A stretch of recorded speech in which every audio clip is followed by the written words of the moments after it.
Buongiorno a tutti, benvenuti a Sveglia Trieste. Oggi avremo ospiti qui in studio Antonella Grimm di Idea Giuliana e Paolo Altin della lista Russo Punto Franco. Se volete parlare con loro potete farlo, così come potete fare anche le vostre segnalazioni scrivendoci una mail oppure chiamandoci qui alla diretta. Avremo la nostra rassegna stampa del mattino, ma partiamo subito con le previsioni del tempo in queste giornate particolarmente calde, ma si annuncia anche un cambiamento, quindi è particolarmente interessante la pagina dell'Osmer ARPA regionale questa mattina. Vediamo la situazione generale. L'anticiclone subtropicale si ritirerà gradualmente verso est, favorendo nei prossimi giorni il ritorno dell'instabilità, specie sui monti. Nella seconda parte della giornata di mercoledì passerà un fronte che determinerà un rapido peggioramento accompagnato da un deciso calo termico, quindi è quello che un po' tutti si aspettano. Ma vediamo la situazione di oggi, martedì 30 giugno, ultimo giorno del mese. Cielo in genere poco nuvoloso, nel pomeriggio sarà possibile qualche rovescio temporale sparso sui monti e con minore probabilità lungo il confine orientale con la Slovenia. Sarà una giornata molto calda, di giorno le temperature saranno eccezionalmente alte in pianura con valori massimi intorno ai record storici del periodo. Nelle ore notturne il disagio da caldo sarà maggiore lungo la costa, dove le temperature non scenderanno mai sotto i 25 gradi, venti di brezza.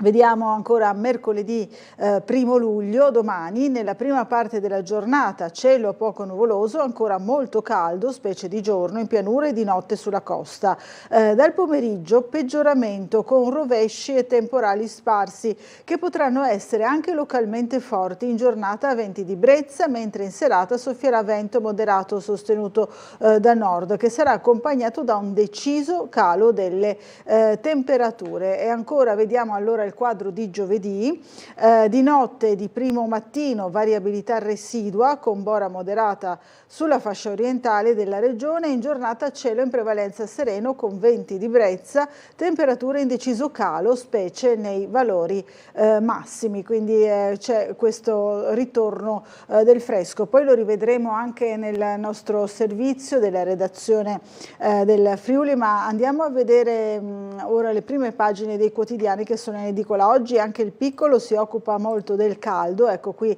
in prima pagina: caldo, 3 morti sospette, a Trieste sequela anomala di decessi solitari, la procura, l'AFA ha influito, ieri nel capoluogo registrati 36 gradi e mezzo amplificati dal vento bollente, a Sugi sforate le soglie di tolleranza dell'ozono, picco di accessi nei pronto soccorso di Gorizia e Monfalcone, domani attenzione ai temporali. L'ondata di caldo che imperversa in tutta Europa non concede tregua, in Friuli Venezia Giulia e il suo capoluogo non fanno eccezione, a Trieste la città dove tra domenica e ieri le alte temperature si sono fatte sentire di più in regione, complice anche un vento torrido, si registra un'anomala sequenza di persone trovate morte in casa, 3 casi che la procura sospetta possano essere direttamente legate all'AFA. Asugi segnala lo sforamento dei livelli massimi d'ozono, in difficoltà il pronto soccorso isontini.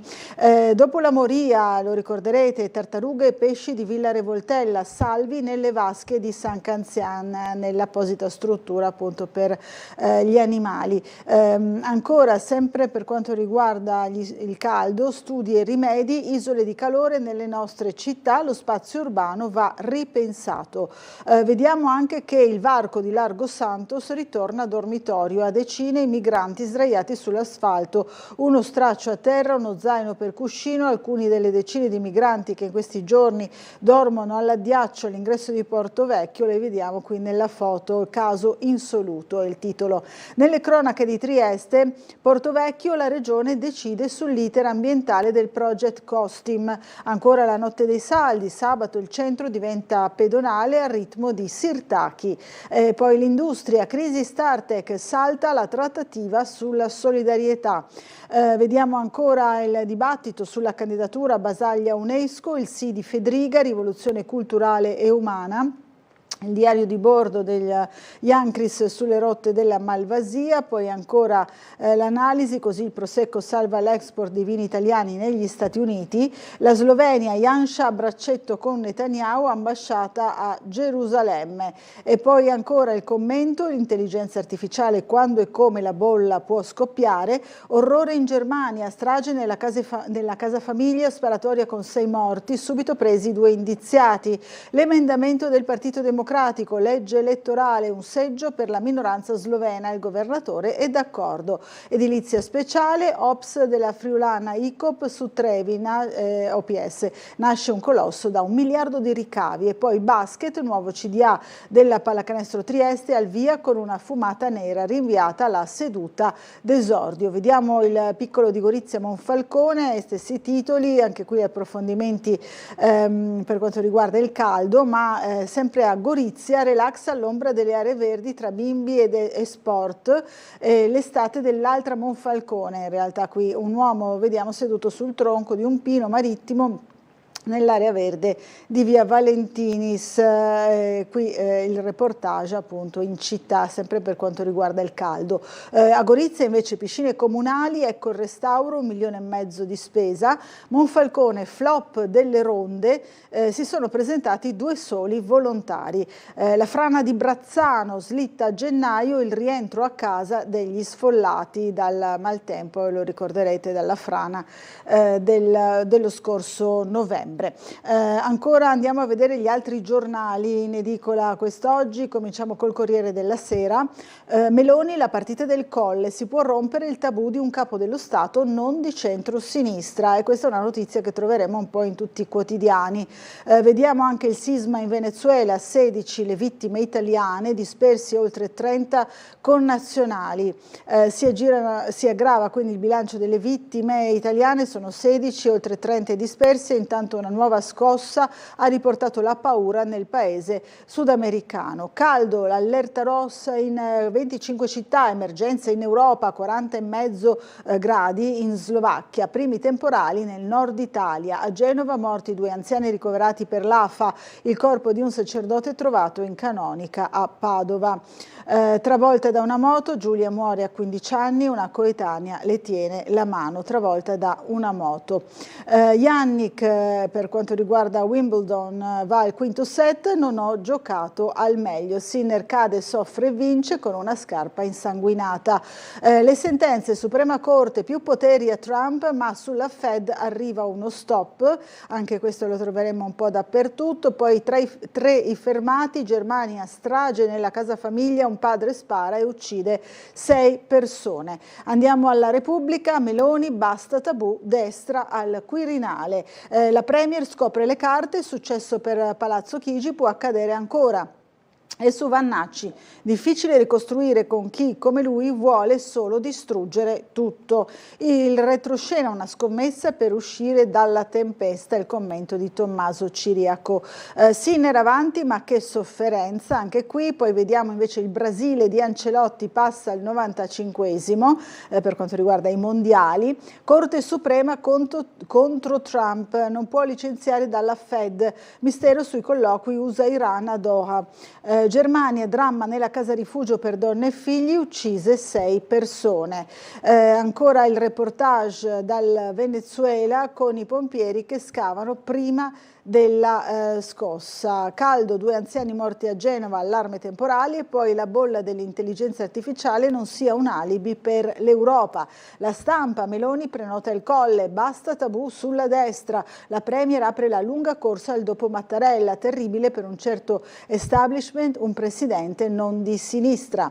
Stati Uniti, superpoteri a Trump, la Corte Suprema libero di licenziare i vertici delle agenzie dalla borsa alle TV, ma è bocciato sulla Fed. Telenovela Hormuz, l'Iran chiede un incontro alla Casa Bianca, oggi Witkoff e Kushner vedranno il premier nel Qatar. Rimonta all'italiana, Sinner cade, si ferisce e vince il quinto set, il Brasile di Ancelotti recupera sul Giappone. I nostri risparmi e quel patto fatto intesa Unipol su Monte dei Paschi. Il Fatto Quotidiano, record di Meloni NC con 484 voli di Stato, e questo è l'approfondimento, 11 al mese, solo Renzi e Gentiloni hanno fatto peggio.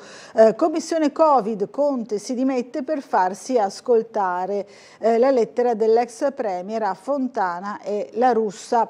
Vediamo il Giornale, messa in latino i dubbi del Papa, in Vaticano se ne parla anche per lo scisma lefebvriano, e qui il Giornale lancia il sondaggio, discussione aperta, scrivete cosa pensate.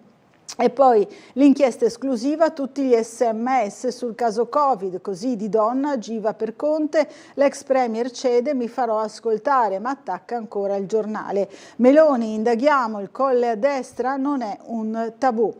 Oriana aveva previsto tutto e l'anniversario, ieri Oriana Fallaci avrebbe compiuto 97 anni. La troviamo anche su Libero, Giorgia ai 97 anni della Fallaci, eterna bussola della destra. E poi la super testimone che smentisce Conte, anche qui contatti tra l'uomo delle consulenze d'oro e l'ex premier che negava. Giuseppe cede, mi farò interrogare ma non lascio la commissione. Il Quirinale non è un tabù, anche qui le dichiarazioni della premier Meloni.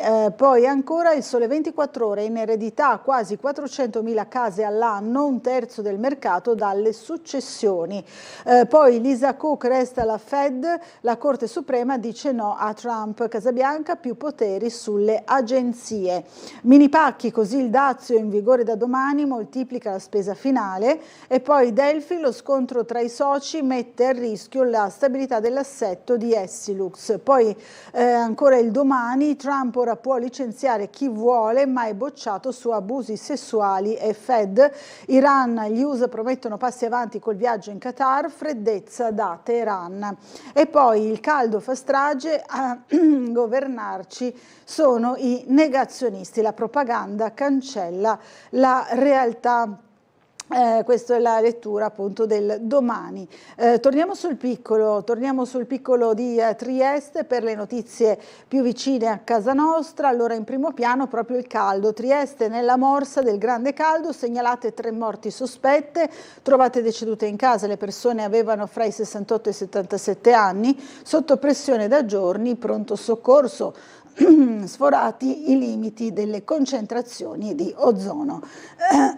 Scusate, dovrebbe andare meglio nei prossimi giorni, così come ci ha raccontato ieri l'esperto dell'Osmer, un po' su tutta la regione. Allora rivediamo insieme il servizio.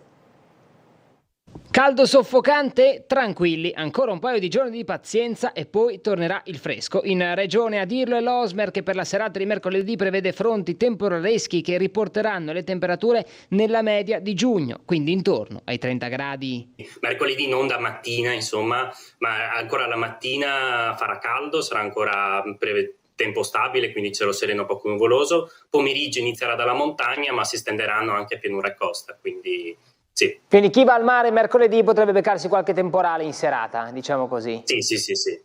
Ho capito. E anche vento, perché in serata è previsto, appunto, dopo i temporali è previsto anche abbastanza vento da nord a nord-ovest, e quindi sarà una serata un po' movimentata. Poi la seconda parte della settimana sarà un peggioramento molto veloce, perché già si esaurirà nel corso della notte tra mercoledì e giovedì, quindi già giovedì in realtà torna il bel tempo. Ah, ok, però con temperature più umane. Con temperature nella media, quindi 30 gradi di giorno. Per tutta la seconda parte della settimana il caldo non ci sarà, il caldo soffocante di questi giorni, quindi seconda parte della settimana con temperatura nella media, poco al di sopra, quindi, e prevalenza di bel tempo, quindi bel tempo estivo. Caldo quindi che verrà debellato, si tornerà a respirare. In questo weekend appena trascorso qualcuno addirittura si chiedeva se le temperature fossero da record, e la risposta in realtà è no, anche se la durata di questa afa, quella sì, ha pochi precedenti. La persistenza è sicuramente rilevante, perché se prendiamo la media della decade, quindi dal 21 al 30 giugno, stiamo parlando della decade più calda di giugno mai registrata, quindi perché sta durando da ormai 10 giorni, quindi una decade così calda effettivamente a giugno non si era mai registrata, questo sì si può dire. Poi i record assoluti ci sono, in regione abbiamo anche dei 39 gradi, quindi non è proprio come valori massimi, non ci sono proprio dei record assoluti, però la persistenza sicuramente è degna di nota, ecco.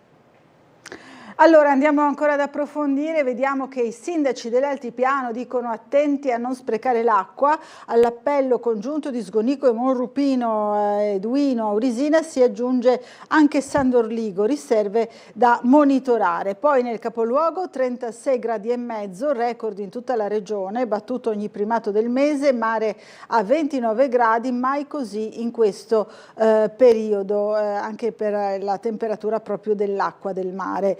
Qui vediamo le temperature più alte, poi Villa Revoltella 45 tartarughe e 15 pesci portati al sicuro. Gli esemplari che sono sopravvissuti alla moria causata dal caldo record sono stati trasferiti nei centri di recupero. Qui vediamo alcune delle tartarughe portate al centro di San Canzian di Sonzo. Gorizia, picchi di arrivi al pronto soccorso, pieni anche i corridoi, afflusso su del 50%, a Monfalcone ingressi a quota 144 contro la media di 129. Tutta Italia senza respiro, 2 anziani morti a Genova. Parigi intanto si è svegliata ieri con una temperatura di 14 gradi in attesa della nuova ondata. Troppe isole di calore, lo spazio urbano deve essere ripensato. Urbanisti, ecologi e tecnici evidenziano le criticità dei centri storici del Friuli Venezia Giulia. Asfalto, pietra, capannoni industriali moltiplicano temperature già elevate. Serve una visione che tenga assieme mobilità e pianificazione del verde, dicono appunto gli urbanisti e non solo. La differenza tra le aree con poca vegetazione e aree alberate arriva a 3-4 gradi centigradi a Trieste, ad esempio. Andiamo a vedere anche l'intervista al climatologo Luca Mercalli. Il territorio è esposto a eventi estremi. Andiamo a vedere la pagina della cronaca di Trieste, poi torneremo sull'attualità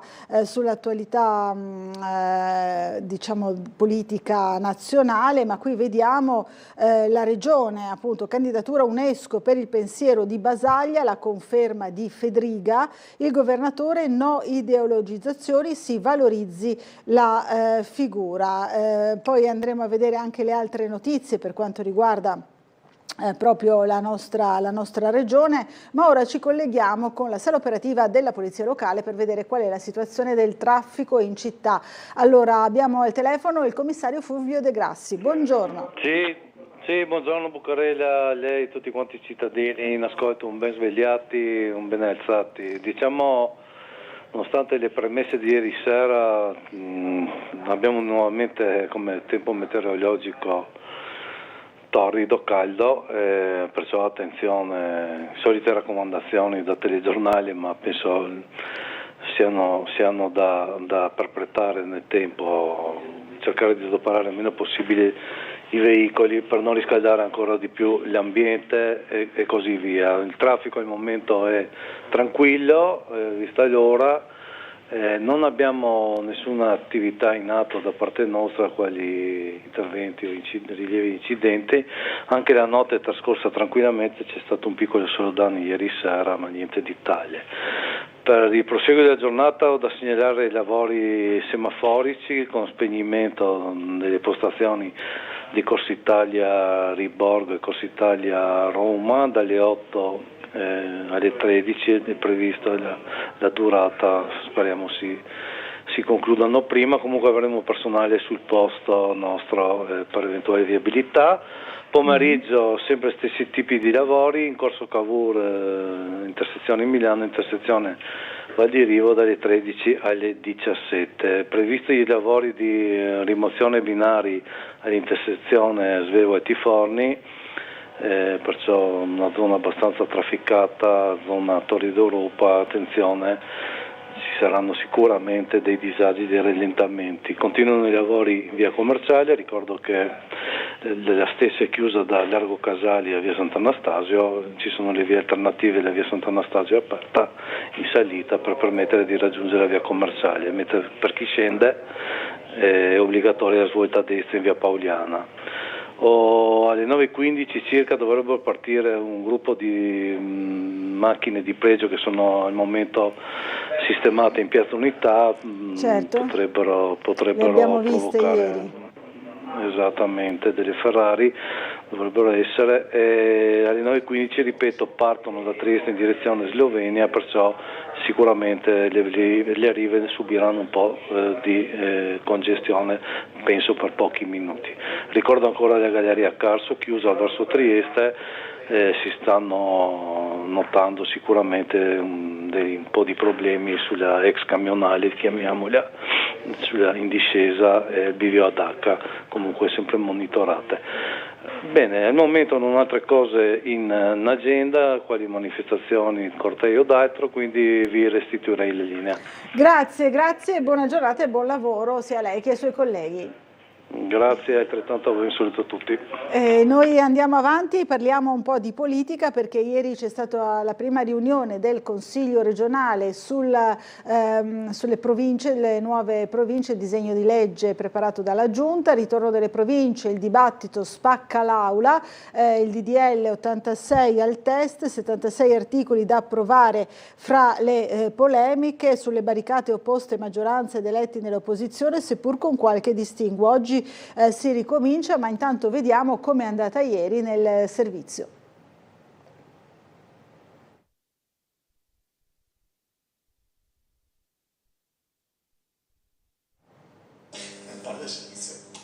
Allora, c'è qualche problema per quanto riguarda la partenza del servizio, fra un attimo proveremo a riproporvelo, intanto dovrebbe essere pronto, allora ci riproviamo.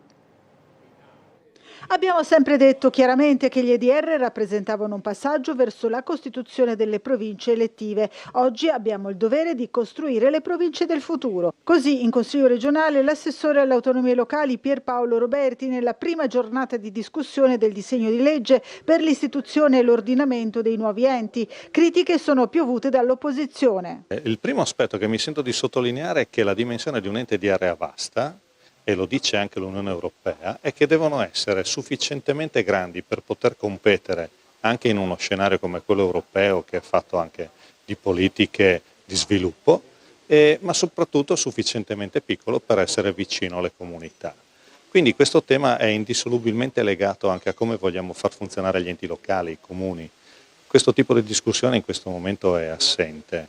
È assente anche il tema di come si vogliono affrontare le politiche di sviluppo della montagna.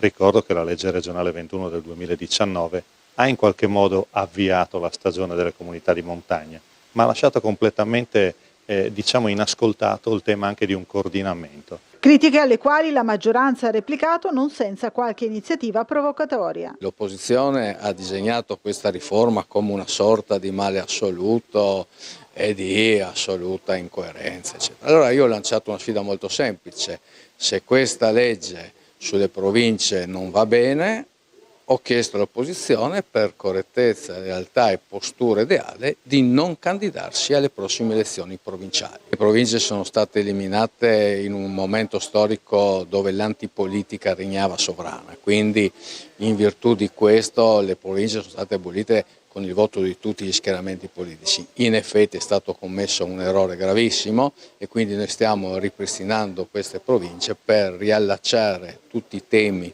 che chiaramente trattavano questi enti tra cittadino e provincia stessa. Un dibattito infuocato che andrà avanti anche oggi, si dovrebbe arrivare nella giornata di oggi proprio al voto sulle nuove province, sui nuovi enti elettivi. Noi ci siamo occupati sempre delle province, anche intervistando il presidente della regione Massimiliano Fedriga, che ha parlato anche di altri temi, della politica nazionale, così come anche dello sblocco dei fondi per il porto, in particolare per la stazione di Servola, la stazione ferroviaria di Servola, e poi è intervenuto anche su una proposta di legge che poi vedremo nel nostro servizio per quanto riguarda la minoranza linguistica slovena. Ma ora risentiamo quello che ci ha detto, che ha detto al nostro microfono il presidente Fedriga. Noi siamo sempre stati a supporto della forza politica che rappresentiamo e vogliamo continuare ovviamente a farlo, ovviamente ognuno nel suo ruolo. Massimiliano Fedriga non si sottrae al commento alle parole del segretario della Lega Matteo Salvini, che al meeting dei giovani a Cervia ha dichiarato di aspettare al suo fianco lo stesso governatore insieme a Zaia e agli altri amministratori per centrare l'obiettivo della vittoria elettorale. Quanto all'avvio da oggi in aula dell'iter per le nuove province, Fedriga non manca di lanciare una stoccata a chi critica il progetto. Abbiamo deciso di portare avanti una riforma istituzionale dell'assetto istituzionale importante, dove i cittadini tornano a scegliere.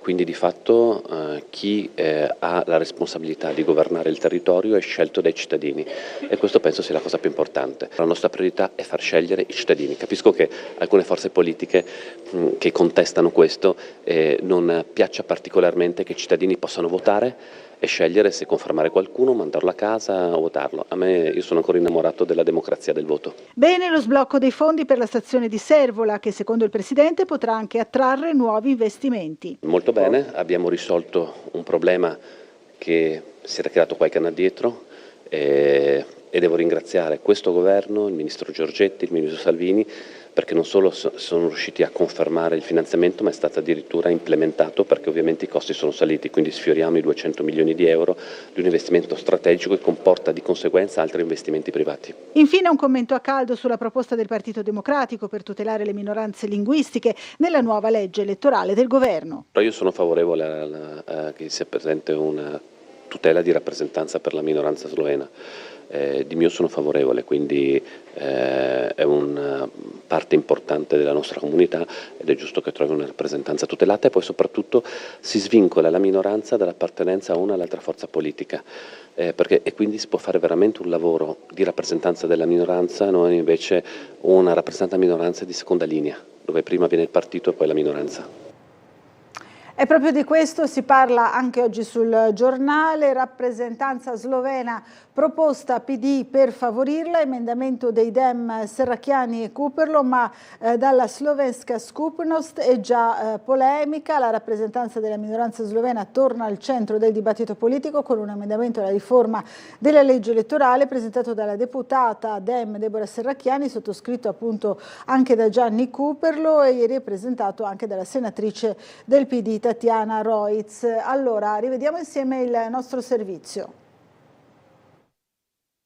Un seggio alla Camera per garantire voce alla minoranza slovena del Friuli Venezia Giulia, anche quando le regole ordinarie non bastano. È il cuore della proposta, sotto forma di un emendamento, illustrata questa mattina dalla senatrice Tatiana Roiz e dalla deputata Deborah Serracchiani del Partito Democratico. Il testo introduce una clausola di salvaguardia nella legge elettorale. Se nella circoscrizione regionale nessun candidato appartenente alla comunità slovena venisse eletto, scatterebbe un meccanismo correttivo per assicurare comunque una rappresentanza parlamentare. Le liste che intendono utilizzare questa possibilità dovranno indicare in anticipo il candidato della minoranza slovena. In caso di mancata elezione, il seggio verrebbe assegnato secondo criteri precisi, tenendo conto dei risultati ottenuti dalle liste in Friuli Venezia Giulia. Il centrodestra sta cambiando la legge elettorale, quindi questa era l'occasione per muoversi nei fatti dopo tante parole, e cioè cambiare la legge elettorale consentendo al Parlamento italiano di avere anche una rappresentanza della minoranza slovena. Noi abbiamo presentato un emendamento che consente questa rappresentanza, il centrodestra per il momento ci dice di no e non ha presentato nessun emendamento, quindi noi rispondiamo coi fatti a questa esigenza di rappresentanza. Il centrodestra risponde solo a parole, e quando si tratta poi di dare una risposta nei fatti dice di no. La proposta richiama la Costituzione e la legge nazionale di tutela della minoranza slovena. L'obiettivo è evitare che una comunità storicamente radicata nel territorio resti esclusa dalla rappresentanza alla Camera. Il tema è che questa nuova legge elettorale che verrà approvata, e il nostro emendamento per il momento è accantonato, è una legge che verrà probabilmente votata con la fiducia, che vuol dire che si lede davvero la possibilità di aprire bocca, intervenire, migliorare, perché questa non è una questione, la questione della minoranza slovena non è una questione di appartenenza etnica, è una questione politica seria che riguarda la rappresentanza della nostra regione, ma che riguarda le rappresentanze anche delle altre minoranze, almeno quelle storiche.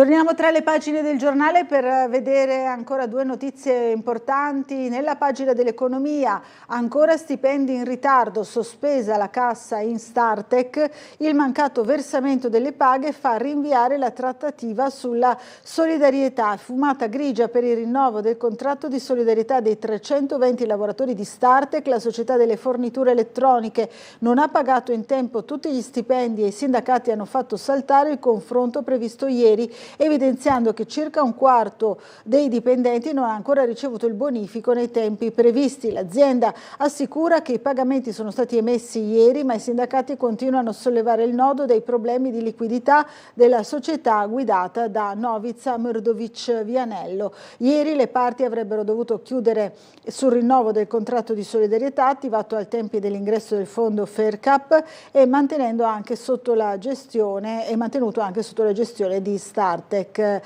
Qui vediamo appunto i protagonisti, l'imprenditore Mrdovic Vianello. Vediamo ancora invece nella pagina di Trieste il ritorno di un'emergenza, il varco dell'ex scalo di nuovo dormitorio, i richiedenti asilo sdraiati sull'asfalto. Decine di migranti tornati a cercare riparo in Largo Santos a fronte delle temperature torride delle ultime settimane, ma nei centri d'accoglienza ci sono ancora letti disponibili. Qui vediamo per le associazioni in strada presenti persone sia in transito che in attesa dell'invito formale per accedere ai CAS, e i profughi sono 100 che secondo le Onlus attualmente si troverebbero all'addiaccio. Questa la situazione che torna in concomitanza con il grande caldo. Moli e magazzini ancora abitati, continue incursioni negli edifici, non si ferma il via vai negli edifici sigillati da Comune e Regione. Di piazza sono stufo, lo segnalo ogni giorno, dice il sindaco. Poi si parlerà nuovamente ancora di Porto Vecchio, ma ora ci dobbiamo fermare per una brevissima pausa pubblicitaria. Fra poco.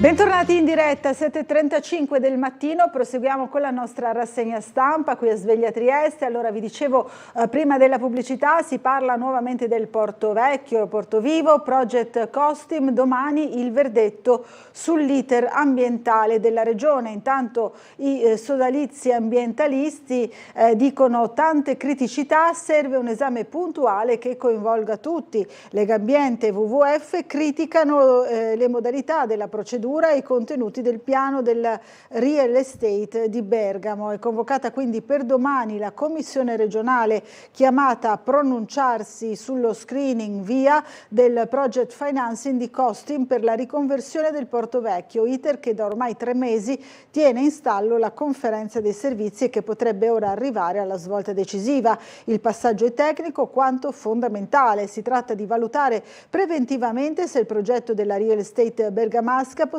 o meno recare danni ambientali significativi all'area dell'ex scalo, rendendo in tal caso necessario il più complesso iter di via alla valutazione di impatto ambientale, procedura che richiederebbe altri mesi e farebbe slittare il bando di gara oltre la fine di questo mandato. Uno scenario, quello in cui si rende inevitabile la via, che il Comune guarda con apprensione, ma che le realtà ambientaliste reputano invece doveroso, viste le numerose criticità a loro dette emerse nel progetto di Costim. Ne abbiamo parlato anche noi ieri andando alla conferenza stampa degli ambientalisti proprio sulle varie criticità che emergerebbero dal progetto di riqualificazione del Porto Vecchio. Allora rivediamo insieme il servizio.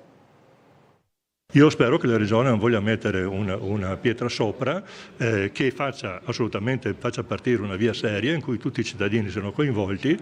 Il progetto Costim per la rigenerazione del Porto Vecchio di Trieste venga sottoposto alla valutazione di impatto ambientale. È quanto richiesto da Legambiente, WWF e Trieste Bella, perché secondo gli approfondimenti delle associazioni sono emerse numerose criticità ambientali e gravi lacune negli studi presentati dai proponenti. Le 3 associazioni, insieme ad altri soggetti soggetti erano intervenute con delle osservazioni sugli elaborati presentati in regione da Costim. L'impatto sull'ambiente marino, per esempio, lì non ci sono approfondimenti sufficienti, non si parla dell'area marina protetta, eccetera. L'impatto sulla superficie, quindi le emissioni d'aria, dell'inquinamento da rumore, sono tutti molto parziali. Il fatto che è stato artificialmente diviso in due questo grande progetto, perché in realtà c'è la parte appunto che verrà venduta e la parte che verrà gestita in concessione, che però fa parte di un unico comprensorio. Gli impatti ambientali ovviamente sono sempre sulle stesse zone, sui stessi territori, quindi è totalmente vietato e artificiale dividere in due e quindi così evitare la via. Ci sono poi tutta una serie di dettagli, faccio solo l'esempio del cloro, perché le dichiarazioni molto contraddittorie nei documenti della Costim dicono che loro non usano il cloro, poi dicono che usano il cloro ma non ha effetti sull'acqua marina, cosa di cui ho chiaramente dei dubbi. Ci sono dei tecnici, dei chimici che hanno fatto delle azioni molto puntuali. Allora andiamo sempre alle cronache di Trieste, notte dei saldi a ritmo di Sirtaki, chiusi Corso Italia e via Mazzini. Sabato l'avvio delle vendite di fine stagione, centro senza auto dalle 19. I negozianti potranno decidere di tenere aperto anche fino all'1 di notte. Per la prima serata dei saldi, sabato sera via Mazzini e Corso Italia per poche ore diventeranno pedonali. È uno dei privilegi che accompagnano l'avvio delle vendite di fine stagione che in città, come nel resto della regione, poi si potranno protrarre fino al 30 settembre. Tra un acquisto, un aperitivo, uno sguardo alle occasioni in vetrina, l'iniziativa della Notte dei Saldi, ideata dal Comune e promossa da Confcommercio, sarà animata anche da alcuni spettacoli itineranti, come quello dei balli greci o di performance musicali che toccheranno vari punti della città. Brevi esibizioni che punteranno a coinvolgere anche il pubblico spostandosi nelle vie chiuse al traffico. Variazione di bilancio da 20 milioni tra asili nido, scuole, strade e parchi, stanziati 4 milioni per il project financing del Generali Convention Center. Questa è la conferenza di ieri dell'assessore al bilancio Everest Bertoli, che ha illustrato appunto le variazioni anche ai nostri microfoni. Allora rivediamo insieme il nostro servizio. Oggi abbiamo portato in giunta un ulteriore importante verso il bilancio di 20 milioni di euro, 7 milioni in conto corrente e 13 milioni di euro in capitale.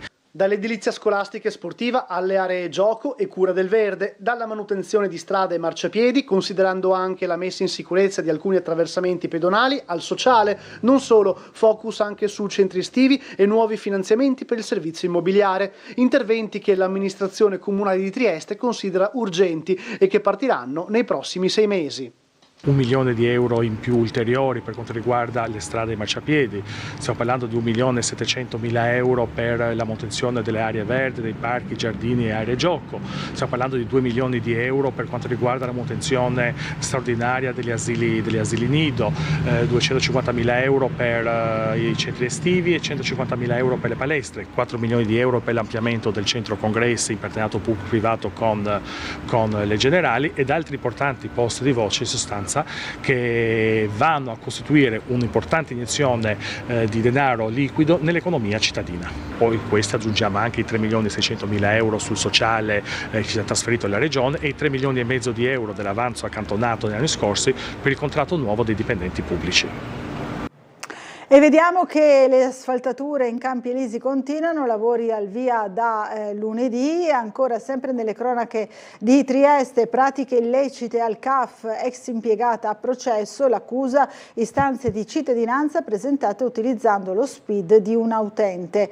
Insegue la truffatrice, recupera tutti i gioielli, la vittima sventa il colpo, si accorge del tranello in cui era caduta, insegue la truffatrice recuperando tutti gli ori che lei stessa le aveva consegnato poco prima. Un bottino da circa 7.000 euro a volerne fare una stima economica, ma dal valore affettivo ben superiore. Stavolta è stata la prontezza della vittima a mandare all'aria i piani dei malviventi.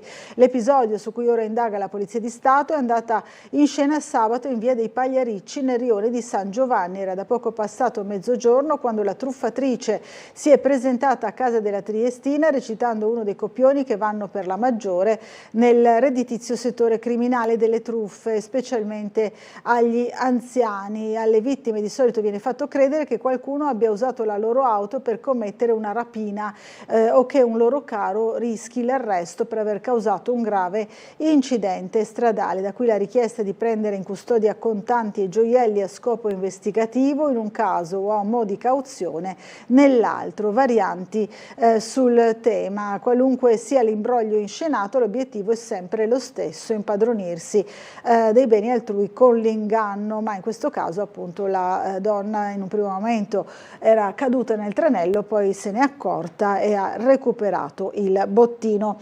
Malore mentre passeggia, salvato un ragazzo di 19 anni, stanco, disidratato, al punto da smarrire la strada e non riuscire più a tornare a casa. I soccorritori lo hanno trovato così, fiaccato dal caldo torrido, ma cosciente, in condizioni tutto sommato non preoccupanti. Lieto fine per l'imponente operazione di salvataggio avvenuta nel tardo pomeriggio di ieri per recuperare appunto un ragazzo di 19 anni. Scossa a bordo dello yacht, operaio ferito e ricoverato. Ne abbiamo parlato anche noi ieri con un servizio per questo lavoratore appunto folgorato sullo yacht sul quale stava lavorando, ormeggiato sulle rive di Trieste. Vediamo se riusciamo a farvi rivedere il nostro servizio a cura di Gianluca Paladini. Colpito da una scarica elettrica da 249 volt mentre lavorava a bordo dello yacht. L'episodio è avvenuto questa mattina alle 9 a bordo dell'imbarcazione Andiamo, battente bandiera britannica. A farne le spese un giovane di nazionalità inglese e membro dell'equipaggio. Sul marittimo, ormeggiato in molo della pescheria, erano in corso lavori di manutenzione, riparazione e modernizzazione degli impianti. Il giovane stava operando con il trapano quando accidentalmente ha tranciato un cavo elettrico. La scossa ha investito il malcapitato, che però è riuscito a staccarsi da solo dal punto dove ha avuto origine la scarica elettrica.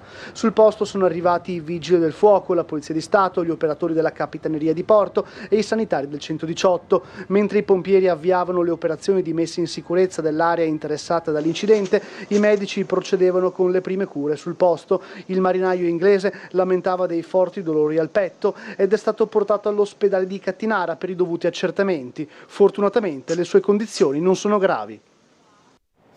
Allora, vediamo ancora altri interventi, questo è di Azione, investire di più su famiglie e educazione. La CGIL invece, incarichi della ricerca al Burlo, un grave ritardo, segnala il sindacato. Trieste, capitale mondiale della tutela del Mediterraneo, con lo Spami Day, il confronto tra aree marine protette, scienziati e ricercatori. Immaginario, la rassegna estiva dedicata alla ricerca, ancora avanti sempre tra le pagine del Piccolo, alla Casa d'Aste Stadion, un finale di stagione con Alessandro Rosa, prima tornata d'arte contemporanea, presentazione col volto noto della TV. Rocce carsiche deturpate, la forestale indaga, pulizia, paga il comune. Gli accertamenti sul raid vandalico in Val Rosandra, qui vediamo l'immagine di una delle rocce imbrattate dai vandali. L'ufficio postale di Aurisina riapre totalmente rinnovato e poi ancora varata in Consiglio la Tari, sempre a Duino Aurisina, con una lieve riduzione. Muggia, nuovo scontro sulla galleria, l'ex sindaco Neslade che replica sulle accuse della giunta Polidori, riesumare il passato e mancanza di idee. Noi ci siamo occupati di un altro scontro ieri, sempre per quanto riguarda il comune di Muggia, uno scontro per quanto riguarda la gestione dei rifiuti. Il rappresentante delle opposizioni Bussani, Francesco Bussani, era qui ospite ieri a Sveglia a Trieste e ha criticato appunto l'operato della giunta Polidori proprio sulla gestione dei rifiuti. Allora rivediamo insieme il servizio.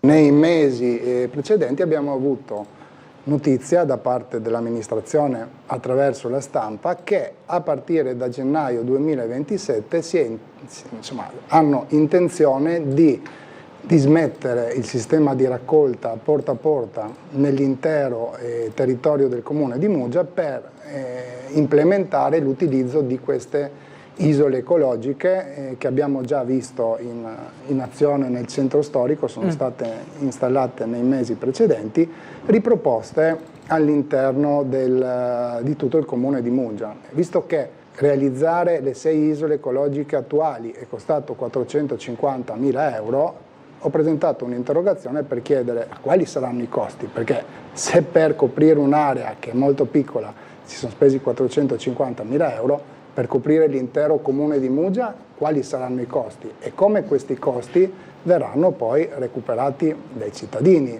Alla fine le domande che ho chiesto, quanto costerà, quante aree verranno fatte, come funziona, la risposta è stata assolutamente vaga, stiamo pensando, stiamo vedendo, considereremo. Ecco, sembrava più che ci fosse la volontà di dare notizie, di uscire sulla stampa con rivoluzioni, promesse fantasmagoriche, ma non basate sui fatti. Allora, torniamo sul piccolo per le notizie invece d'attualità internazionali. Come vi avevo detto, appunto, diamo una veloce carrellata. Trump colloqui a Doha, ma Teheran lo smentisce. Per il tycoon negoziati riprenderanno oggi. Witkoff e Kushner sono in Qatar. L'Iran esclude il dialogo diretto, ma conferma tavoli tecnici separati. Intanto a Muscat gli iraniani hanno discusso della gestione dello stretto. In salvo in Italia il leader dei dissidenti anti-Hamas. Andiamo a vedere ancora Putin mette contatti con Kiev ma detta le condizioni. Machado sfida Rodriguez, è giunta l'ora che io torni. Dopo il sisma la premio Nobel vuole rientrare nel suo paese irritando gli Stati Uniti.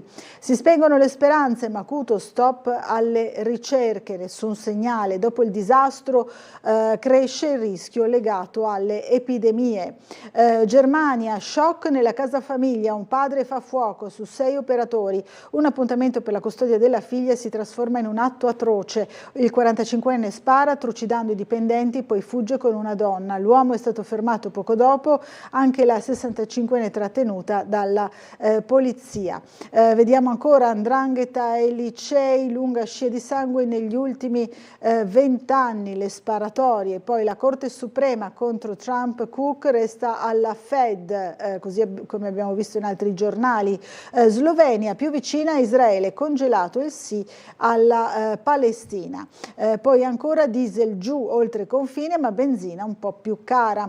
L'attualità italiana, Meloni avanza l'ipotesi del centrodestra al Colle, si può rompere il tabù, non siamo figli di un dio minore, dice la Premier in un'intervista TV sui rapporti con Vannacci, difficile costruire con chi distrugge, io mai inginocchiata né anti-americana, un Occidente unito è più forte. La legge sulla caccia, oggi in commissione, faro dell'Europa. Primarie, centrodestra, freddo non sono nel nostro DNA. Quando e come scoppierà la bolla dell'intelligenza artificiale, il commento di Marco Zatterin. Poi ancora abbiamo visto già questa proposta di legge appunto per la minoranza slovena. Ieri c'è stato un accordo, la firma di un protocollo, di un'intesa tra Regione e Corpo Consolare. Rafforzano la collaborazione, siglata una convenzione, un protocollo appunto tra Regione e i consoli di Trieste, siglata questa convenzione per promuovere il dialogo in ambito culturale, turistico ma anche economico. Rivediamo insieme il nostro servizio. Favorire la conoscenza reciproca tra il Friuli Venezia Giulia e i paesi rappresentati e sostenere lo sviluppo di iniziative congiunte nei campi della cultura, dell'economia, della scienza, del turismo, delle relazioni istituzionali e della coesione sociale sono gli obiettivi della convenzione siglata tra Regione e Corpo Consolare di Trieste. Rafforzare i rapporti internazionali con questi paesi, perché vuol dire promuovere la nostra regione, vuol dire che anche questi paesi possono essere promossi in Friuli Venezia Giulia e quindi rafforzare i rapporti bilaterali. Le serie di iniziative che vorremmo mettere in piedi anche di carattere economico, di business, attraverso il campo consolare penso siano strategici soprattutto per uno sviluppo in prospettiva della nostra regione e dell'opportunità che i cittadini di questa regione hanno. I rapporti con la regione Friuli Venezia Giulia e il Corpo Consolare di Trieste sono storici e da sempre si lavora assieme, si coopera assieme. Questo protocollo però è un passo molto significativo perché in qualche maniera struttura questo rapporto e nel momento in cui ci sono delle regole, nel momento in cui il rapporto diventa ufficiale, sicuramente le sinergie, le cooperazioni possono essere sicuramente maggiori.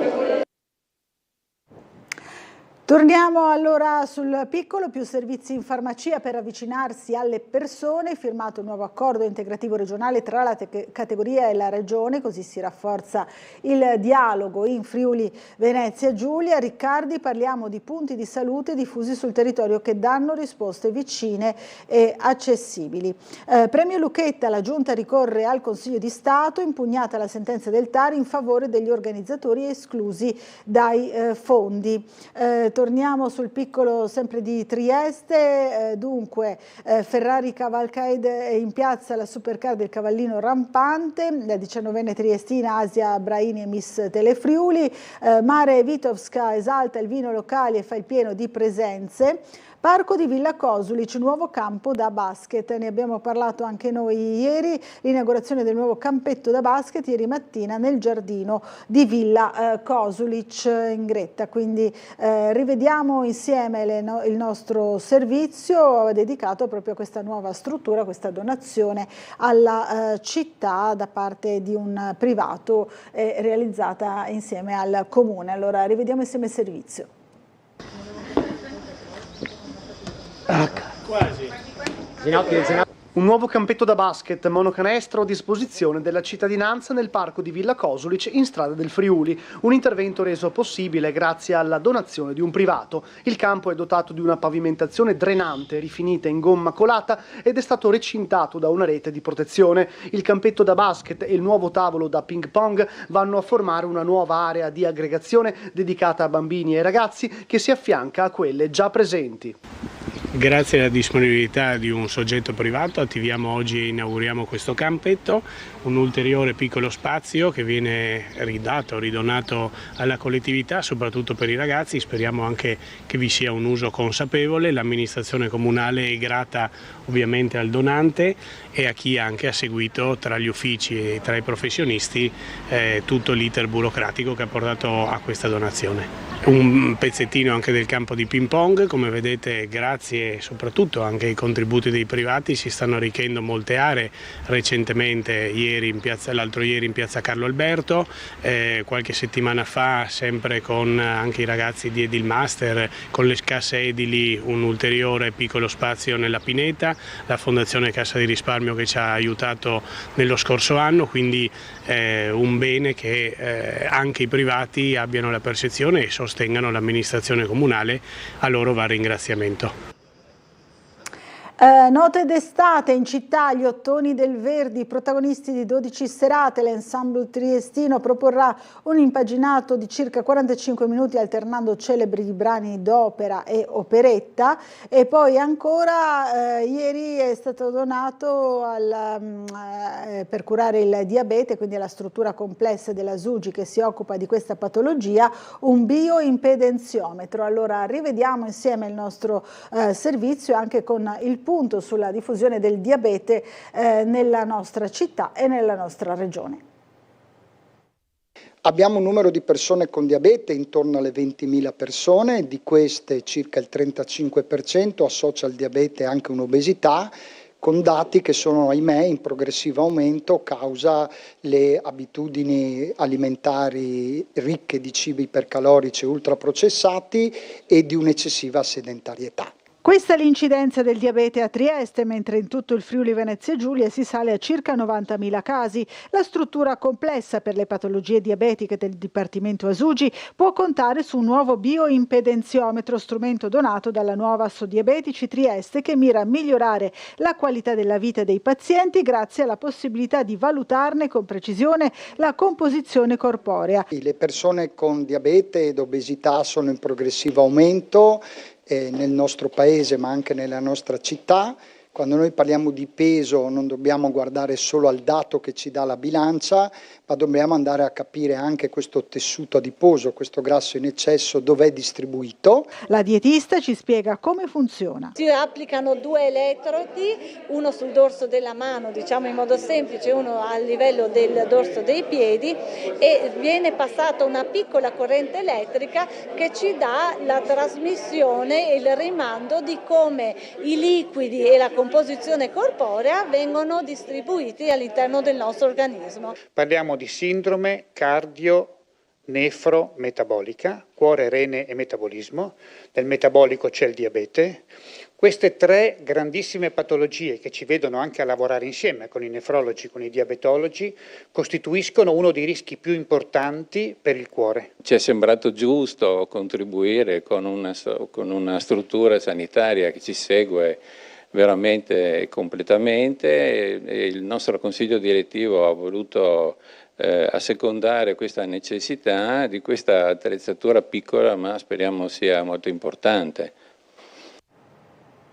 Allora, torniamo sul giornale, vediamo la pagina di Gorizia, piscine comunali a nuovo, appaltato il restyling da 1,5 milioni, lavori in tempi brevi, se ne occuperà la ditta Dox SRL di Tavagnacco, sempre a Gorizia. Vediamo che si parla ancora del castello, partita la diffida all'azienda dell'ascensore, ma la ditta ha annunciato che porterà tutto a termine. Filisetti, l'assessore a Traini, andare alla rottura avrebbe comportato altri ritardi. L'azienda provinciale trasporti compie i primi 50 anni, schianto in Corso Italia, rallentamenti al traffico, sempre a Gorizia, i 35 anni di Transmedia più forti delle difficoltà. Ancora vediamo a Brazzano, ci spostiamo quindi a Brazzano di Cormonsa, a gennaio il rientro degli sfollati della zona rossa, l'assessore regionale Riccardi ha incontrato i residenti nel teatro comunale di Cormonsa, aiuteremo chi ha perso la casa, le ultime 2 famiglie dovranno attendere. Entro ottobre verrà terminata la rete di contenimento della frana A, sarà in sicurezza dal 2028. E poi oggi in regione la petizione contro la chiusura dell'asilo per quanto riguarda Moraro. A Monfalcone invece si parla dell'estate dell'altra Monfalcone nel parco tra fresco e socialità.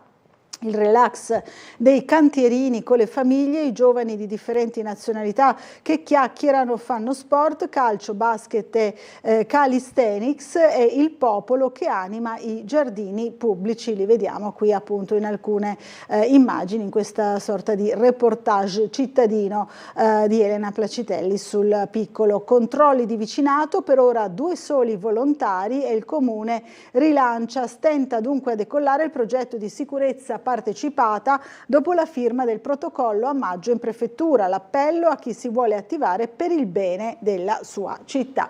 Allora ci fermiamo per una piccola pausa pubblicitaria, fra pochissimo sarà con noi ospite in studio Antonella Grimm di Idea Giuliana.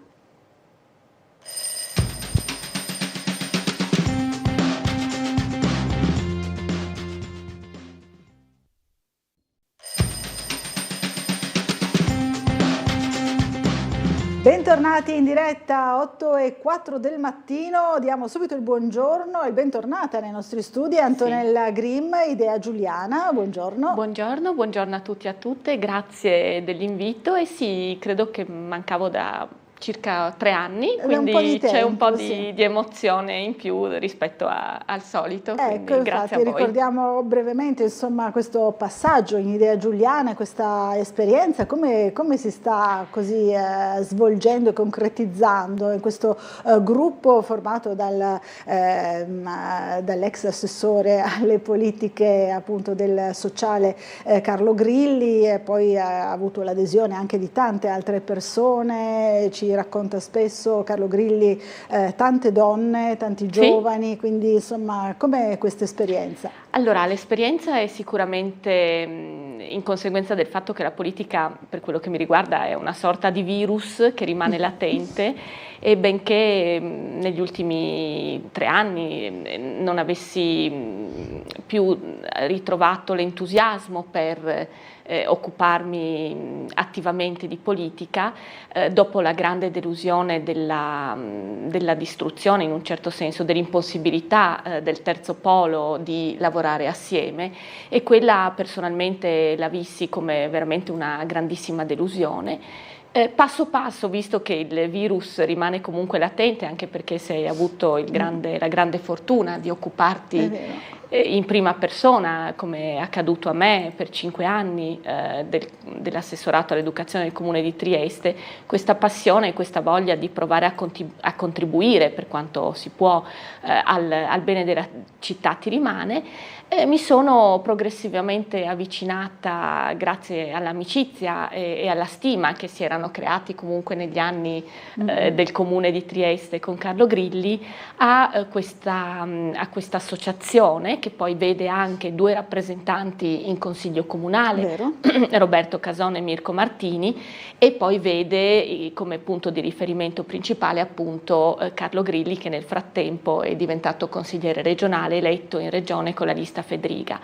È un mio essere in questo gruppo in punta di piedi, chiaramente, con la voglia soprattutto di dare e condividere con le persone, tantissime donne, soprattutto l'esperienza che mi sono trovata a maturare anche in una maniera così assoluta, così intensa, nei 10 anni tra assessore e consigliera comunale al Comune di Trieste. Quindi è soprattutto la voglia un po' di restituire e soprattutto anche di affiancare e sostenere appunto le donne, le ragazze e le donne che in alto numero sono dentro a Idea Giuliana, proprio perché penso che dopo aver avuto il grande onore di vivere quell'esperienza, ora sono felicemente al lavoro e c'è anche la priorità della famiglia, mi sento comunque in dovere di provare a restituire quello che ho ricevuto e quello che anche nel mio piccolo ho imparato. Quindi è soprattutto un ruolo, come dire, di affiancamento, di contributo di esperienza e quindi Carlo poi ha insistito che dovevo anche ritornare così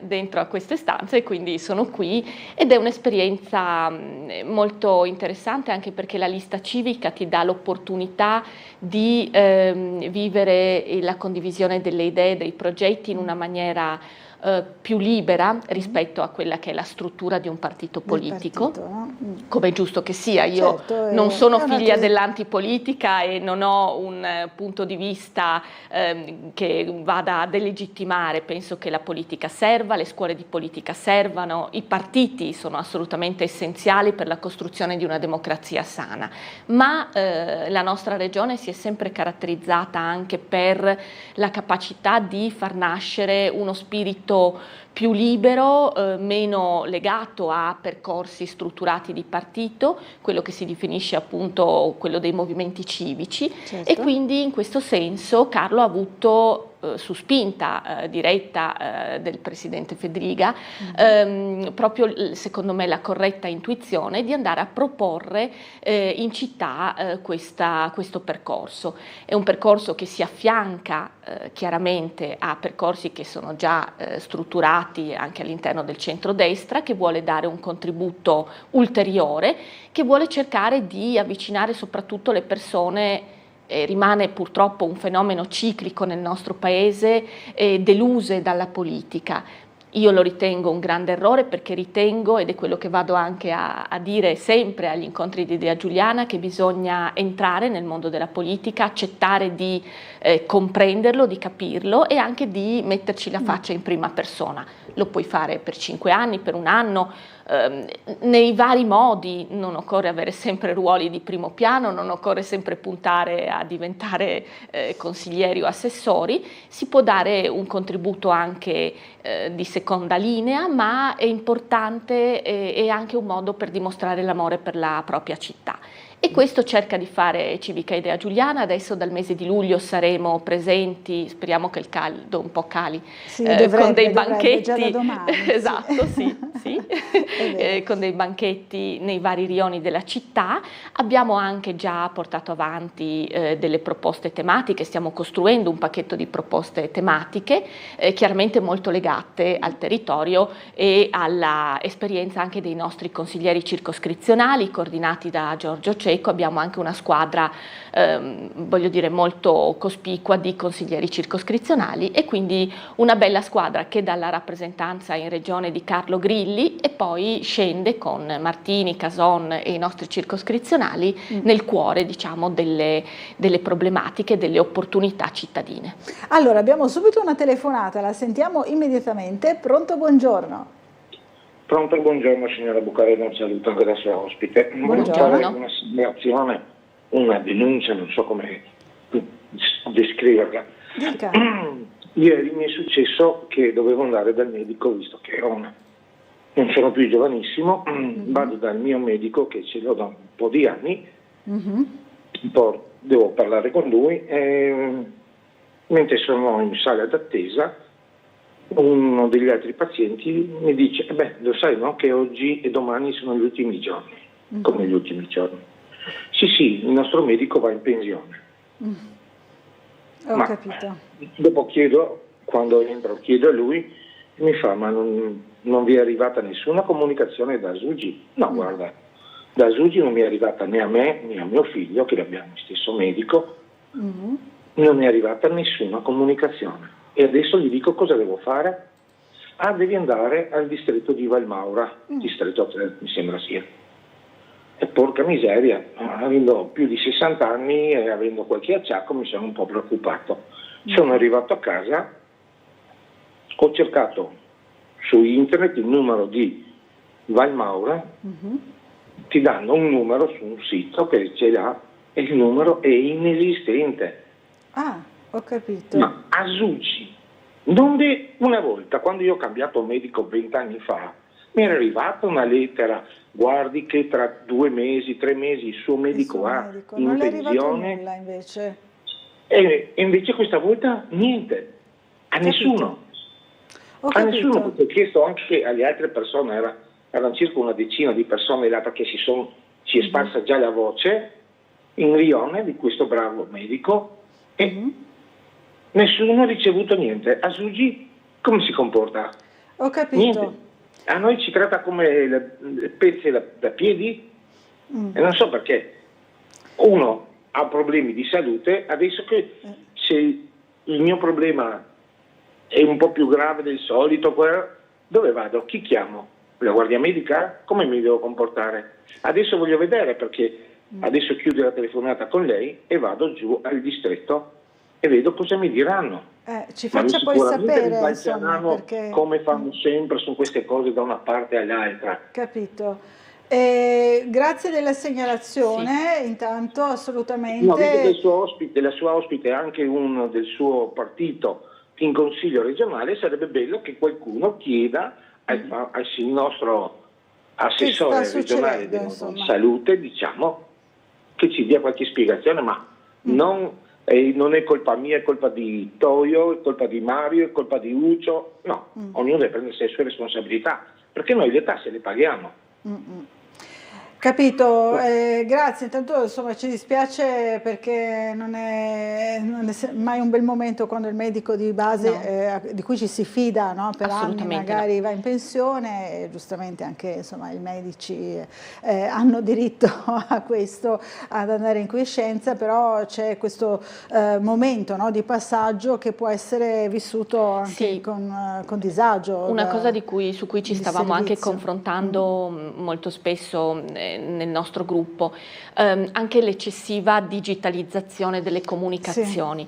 Certo, ormai il presente e il futuro viaggia su comunicazioni per lo più digitali, quindi c'è l'accesso a Sesamo e si è cercato di implementare, e per le persone che sono in grado di gestire con autonomia e anche sicurezza e fiducia quel tipo di approccio, veramente ti dà una velocità nel comprendere, nell'avere le notizie, nel gestire anche una parte parte della tua documentazione sanitaria veramente buona, ma c'è tutta una parte di popolazione, gli anziani, e penso per esempio ancora di più ai grandi anziani, che non hanno un background di preparazione, di consapevolezza digitale, dove ahimè la vecchia modalità di comunicazione, la lettera che arriva a casa deve rimanere uno dei canali principali, come anche il fatto di poter accedere alle informazioni attraverso la telefonata ai distretti e poi il poterci andare chiaramente di persona. Da questo punto di vista infatti mi farò parte consapevole con Carlo Grilli rispetto a questo, che però chiaramente deve essere poi valutato da parte del livello regionale come dire un problema d'insieme, un problema generale, ahimè, andando anche oltre purtroppo alle singole circostanze, ai singoli accadimenti. C'è chiaramente un punto di fragilità nel cambio del medico di medicina generale, che purtroppo anche rientra in una situazione di contesto molto complessa e complicata, che va anche un po' oltre alle appartenenze politiche e alle giunte regionali che si susseguono e che devono gestire e coordinare le sanità regionali. Il fatto che ormai negli ultimi 10-15 anni ci sono alcuni ambiti sanitari dove sta drasticamente diminuendo il numero di professionisti, e questo è qualcosa che deve essere, come dire, guardato da un'ottica anche nazionale, quindi che va al di sopra dei sistemi regionali, e dobbiamo andare a avere l'umiltà e la capacità di ricostruire credibilità e appetibilità anche per i giovani che si iscrivono a medicina, per i giovani medici, rispetto anche ad alcune determinate professionalità, tra cui quelle del medico di medicina generale. Io leggo sempre, spessissimo sul giornale, anche la necessità di implementare con nuovi medici di medicina generale. In questo senso però va, come dire, ricostruita la filiera fin dall'accesso alla facoltà universitaria. E ecco, in questo senso però mi farò comunque parte diligente con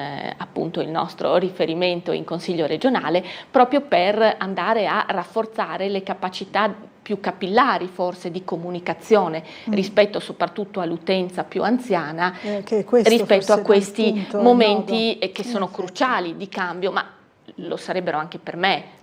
Perché comunque insomma, per tutti noi il medico di medicina generale è la prima sentinella fondamentale, che deve avere poi la capacità, la professionalità di saperci indirizzare al meglio, quindi è un momento di fragilità per tutti, ancora di più per gli anziani. Allora, comunque appunto ricordiamo come si può fare: si può andare di persona agli sportelli, come farà il nostro telespettatore, poi ci racconterà magari come è stata la sua esperienza. Si può fare via email scrivendo a cambioMedico@asugi.sanità senza accento.fvg.it, oppure tramite Sesamo, il metodo più rapido, si dice qui, sempre online, però servono lo SPID oppure la C e la carta d'identità elettronica, e quindi si torna al tema di cui si parlava prima, no? Non tutti sono in grado, comunque hanno piacere insomma di usare questi nuovi, diciamo che secondo me modalità. Stiamo vivendo un passaggio storico dove ci sono due velocità. Tantissimi di noi, anche per motivi di lavoro, hanno dovuto, quelli che non sono nativi digitali come la sottoscritta, hanno dovuto, come dire, rimanere velocemente al passo rispetto a tutto quello che è il mondo del digitale, ma anziani e grandi anziani non possiamo dare per scontato che siano riusciti, anche se ci sono tanti servizi offerti. Ho visto anche da Insiel e anche corsi, diciamo, gratuiti per cercare di mettersi al passo rispetto all'innovazione digitale, però io credo che i servizi pubblici debbano sempre continuare a prevedere, ancora per un bel po' di anni anche modalità tradizionali, perché non si può pretendere che tutta la platea a cui ci si rivolge come servizi pubblici sia in grado di avere strumentazione digitale e anche di saperla usare con la giusta perizia e consapevolezza.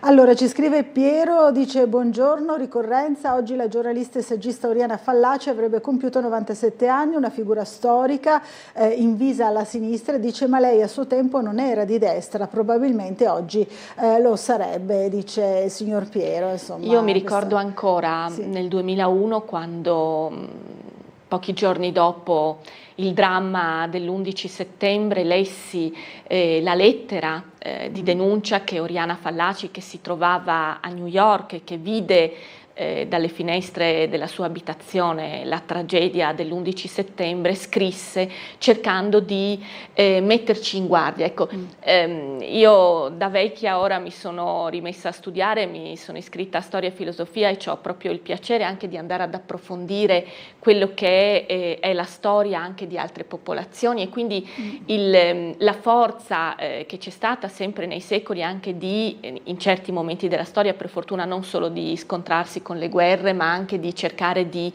comprendersi, e quanto per esempio anche il mondo arabo abbia contribuito, penso ai filosofo Averroè, Avicenna, cioè abbia contribuito a costruire come dire, il patrimonio di tutto il mondo scientifico e culturale. Certamente però il richiamo che Oriana Fallaci fece in quelle drammatiche giornate di mantenere anche il giusto orgoglio di quello che la civiltà occidentale ha saputo dare comunque complessivamente al mondo. In questo senso io ho grandissimi dubbi su quella che viene chiamata la cosiddetta cultura woke, un certo atteggiamento ormai anche disciplinare che troviamo in tante università americane, la paura di riconoscere anche quanto di positivo la società occidentale abbia portato. Basta pensare che l'Europa sta diventando il faro anche rispetto a un utilizzo corretto della tecnologia digitale, basta pensare all'ultima enciclica del Santo Padre, ma che però contribuisce a una tutela democratica che proprio l'Unione Europea sta portando avanti in queste tematiche. Ecco, Oriana Fallaci quindi va, secondo me, riletta, va nuovamente portata alla nostra attenzione, perché con grande intelligenza e perspicacia, che le derivò sicuramente dal percorso di giornalista d'assalto che fece, donna giornalista d'assalto che fece dagli anni 60 in poi, credo che ci ha lasciato grandi spunti di riflessione per ritrovare un orgoglio che non vuol dire sentirsi superiori, ma vuol dire essere consapevoli dei punti come dire buoni e irrinunciabili che abbiamo saputo raggiungere come Occidente. Allora, una telefonata, buongiorno, chi è in linea con noi? Buongiorno a lei, suo ospite, bentornato, sono Gino. Gino, buongiorno. Volevo dire che la Sugi, che non manda le lettere e non avvisa le persone del cambio medico, è un controsenso poi dopo che si lamenta che tutti corrono al pronto soccorso. Bisogna creare una rete che funzioni, e se non funziona ovviamente i pronti soccorsi si intasano, ma la colpa a questo punto non è della persona che utilizza un suo diritto costituzionale, è di chi ha il compito di garantirlo che non è in grado di garantirlo, cioè è incapace, e si è visto tutto il meccanismo della sanità è crollato, ma è crollato anche dal punto di vista organizzativo. Quindi il discorso è veramente da dire: ma in che mani siamo? In che mani siamo? Per il discorso Fallaci, la Fallaci da subito ha messo in allarme il mondo dicendo: state attenti all'Islam, perché conquisterà tutti gli spazi possibili e immaginabili. È quello che sta succedendo. L'Inghilterra proprio è un esempio drammatico. Saluti. Grazie Gino, buona giornata. Allora, in Inghilterra ci sono alcune zone di Londra, e anch'io trovo che questa sia una deriva agghiacciante, dove sembra che ci sia, anziché l'applicazione del diritto di common law, del diritto inglese o le regole del Comune di Londra, sia stata lasciata spazio alla Sharia. Allora anche qui non bisogna perdere la capacità dell'equilibrio, perché chiaramente bisogna pretendere che le persone che condividono con noi le nostre città, i nostri spazi pubblici, vivano accettando pienamente le nostre leggi, i nostri costumi e le nostre tradizioni. Questo non è un'imposizione, non è un porsi in maniera arrogante o antidemocratica, ma è semplicemente riconoscere che offrendo la condivisione delle proprie città, del proprio welfare, del proprio modo di vivere, è assolutamente corretto ritenere che le conquiste che noi abbiamo raggiunto in secoli di confronti e di anche aspri come dire, approfondimenti non sempre pacifici, è qualcosa per noi di irrinunciabile e che riteniamo sia corretto continuare a vivere in questo modo nei nostri territori, nelle nostre città, nei nostri comuni. Ritorno un attimo alla questione della SUGI, trovo che invece proprio negli ultimi mesi sia stato attivato un nuovo numero, spero di non sbagliare, mi pare che sia 116-117. Esatto, è proprio questo, sì, è vero. Che cerca invece di dare risposta proprio a quei bisogni di salute che non rientrano in una emergenza di salute, per la quale ovviamente l'unico luogo dove bisogna andare è il pronto soccorso e l'emergenza, e dove si è presi in carico in una maniera come dire eccezionale, di qualità professionale eccelsa, e di questo dobbiamo essere grati agli uomini e alle donne che lavorano in pronto soccorso, in emergenza, soprattutto in questo periodo estivo, dove bisogna trovare un punto di equilibrio anche con il legittimo, le legittime ferie del personale sanitario, infermieristico, medico, e quindi un ringraziamento speciale a tutto il personale degli ospedali che lavora tutto l'anno, ma soprattutto nei mesi estivi, ma appunto a sapere anche che per delle emergenze o delle importanti problematiche sanitarie ma che non rientrano in un quadro di emergenza, è stato istituito proprio negli ultimi mesi il numero 116-117 a cui rivolgersi proprio per questioni che non rientrano in un quadro emergenziale. E poi il medico di medicina generale, che rimane, l'abbiamo detto, il primo accesso, il punto di riferimento più importante per tutti noi per avere la giusta indicazione su come poi procedere dal punto di vista sanitario. Allora, abbiamo un'altra telefonata, buongiorno. Dunque, buongiorno dottoressa Laura. Buongiorno Claudio. Alla cortese ospite, buongiorno. Bentornata Antonella. Ben trovato. Giuliana, sì, sono io, Claudio Visentini. Avevo sentito, ben trovato. Vede cara, lei ha il virus della politica, io ho anche un virus delle segnalazioni. Giusto. Bravo. E proprio a questa mi rifaccio. Pensi, era il 22 marzo del 2017. Ricordo perfettamente quel giorno la dottoressa, che non è più a Tele4, Sara Ramani, mi intervistava per la rubrica Io chiamo Tele4. Il titolo del servizio parlava chiaro, lanciava un appello preciso: utilizziamo l'area verde tra Catinara e Melara. Oggi è il 30 giugno 2026, sono passati più di 9 anni, eppure sembra che il tempo si sia letteralmente fermato. Consigliera Grimm, quali azioni ha intenzione di intraprendere per ridare vita a trasformare l'area verde tra Catinara e Melara in un parco giardino accessibile e fruibile alla comunità locale? Capito. Ecco, quindi anche attraverso Giorgio Cecco di Fare Ambiente, so che è molto sensibile, sarebbe una cosa utile e buona assolutamente, in un posto tra l'altro dove hanno eliminato un boschetto vicino a una scuola, eccetera eccetera. Non mi dilungo, lei sa le cose. Certo. Le auguro buon lavoro, arrivederci. Grazie Claudio, buona giornata a lei. Allora, sì, io non sono consigliera e quindi prendo nota della segnalazione. mi ricordo da tantissimi anni, bisogna riconoscere a Sveglia Trieste che svolge questo ruolo di supporto alle amministrazioni, ai consiglieri comunali circoscrizionali, perché anche grazie a Sveglia Trieste siamo stati sempre in grado, mi ricordo quando avevo appunto altri ruoli, di raccogliere importanti segnalazioni da parte dei nostri cittadini e cittadine e come dire, poter poi attivare la macchina comunale al meglio delle possibilità. Quindi anche in questo caso prendo diligentemente nota e mi farò portatrice di questa esigenza rispetto ai consiglieri comunali e circoscrizionali. A tratto generale ho visto anche che c'è un articolo, mi pare oggi, sul nostro quotidiano locale, sul Piccolo.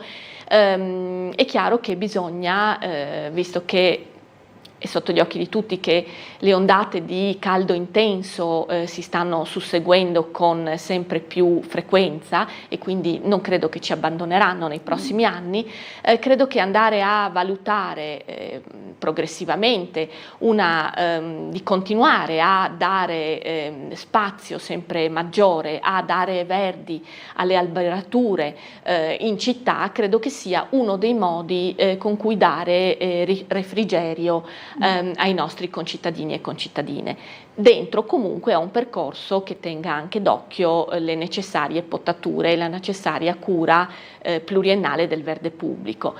Molte volte leggo anche le contestazioni rispetto alle potature delle alberature, ma sappiamo che invece mio nonno era una persona che si occupava di agricoltura, ha fatto il giardiniere per tanti anni e quindi è necessario poi prendersi cura delle alberature e anche ogni tot anni purtroppo procedere con delle potature, anche per la sicurezza di noi che passeggiamo appunto all'interno dei giardini pubblici o accanto agli alberi, proprio perché accanto alle ondate di calore sempre di più in questi anni saremo anche accompagnati da fenomeni purtroppo sempre più forti ed estremi di piogge e grandini e venti forti, e in questo senso è anche un modo per tutelare e prendersi cura anche questo di noi cittadini e cittadine, e quindi sì a nuove alberature, sì però ai percorsi di cura del verde e alle necessarie potature che ogni tot anni devono essere fatte. Vanno fatte. Quindi anche qui occhio alle polemiche che a volte si ripetono forse in una maniera un po' eccessiva. Ogni taglio di ramo. Ci sono anche dei tecnici che professionalmente si occupano di questo, non è che e che quindi c'è anche un motivo per questo tipo di interventi. Allora, c'è un'altra telefonata, buongiorno. Buongiorno, sono Silvia. Silvia, buongiorno. Buongiorno alle Antonella Green, che non la vedevo da molti anni. Sì, un 3. Credo. Sì, più o meno, sì.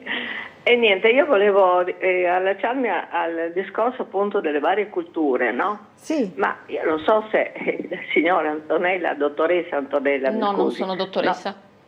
No. Non è? No. Ah, va bene, insomma, signora Antonella. Niente, a me sembra che dobbiamo difenderci da chi rema contro, ma è occidentale, non è arabo, è italiano, e remano contro la nostra cultura. Cioè, voglio dire, adesso abbiamo una destra al governo che sta cercando, non ci riesce perché c'è la Costituzione, perché comunque hanno vinto le elezioni perché la legge elettorale è così, non è che ha il consenso di tantissima gente, perché non c'è, inutile, i numeri sono quelli e i numeri sono anche idee. Quindi dobbiamo difenderci. Loro sono arabi e sono musulmani e sono così di natura, ma noi che abbiamo lottato tanto per avere certe cose, certi diritti civili, dobbiamo lottare per difenderli, perché stanno cercando di toglierli proprio tutti. Dove non possono toglierli scavano attorno in maniera tale, ai fianchi lavorano, tipo i consultori, cioè per loro hanno sempre lottato contro questi diritti civili, contro la legge sul divorzio, contro la legge sull'aborto, adesso lavorano contro i consultori, addirittura obbligavano, non credo che siano riusciti, le donne a sentire l'ecografia quando volevano interrompere una gravidanza, E io trovo che sia una violenza inaudita che parte proprio dalla cultura occidentale, di destra, perché diciamolo, è la destra che ha questo tipo di ragionamento. Io personalmente ho scritto tante cose, ho scritto che per me possono togliere tutto, a me non cambia niente, non fanno nessun danno, perché nella mia realtà, nella mia famiglia non ci servono quelle leggi, a nessuno per ora, però se siamo un popolo civile dobbiamo pensare a tutti, dobbiamo essere laici e aperti. Ecco, per esempio la Rosy Bindi ha dato un esempio di una persona cattolica, praticante, aperta, che fa la sua politica laica perché deve pensare a tutti i cittadini. Quindi io adesso ho più paura di Vannacci, di questa destraccia che c'è, perché è proprio una destraccia, perché esiste anche una destra civile e moderna, ma di questa destra, anche quella che c'è al governo, io ho paura.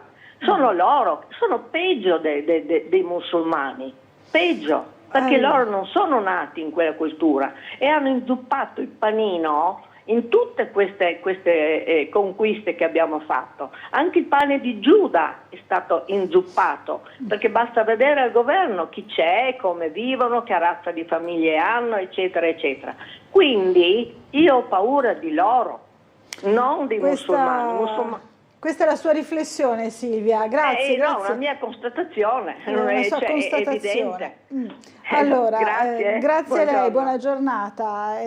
Questo ritiene insomma la signora Silvia. Io invece ho molta paura di quelle adolescenti, giovanissime ragazze a cui viene imposto un marito, a cui non viene lasciata la libertà di scegliere come vestirsi, a cui non viene lasciata la libertà di scegliere come proseguire la propria vita, appunto, e ci sono stati casi, una grande sconfitta che c'è stata qui in Italia è stato il caso di quella ragazzina Sanà che è stata uccisa dai suoi familiari perché aveva rifiutato di accettare un percorso di vita deciso da loro. Quindi io, ecco, di questo ho molta paura, e quando ho avuto il grande onore di fare l'assessore ai servizi educativi della nostra città ho visto sempre con grande gioia e con grande speranza la possibilità di donne, madri e bambine di tutte le comunità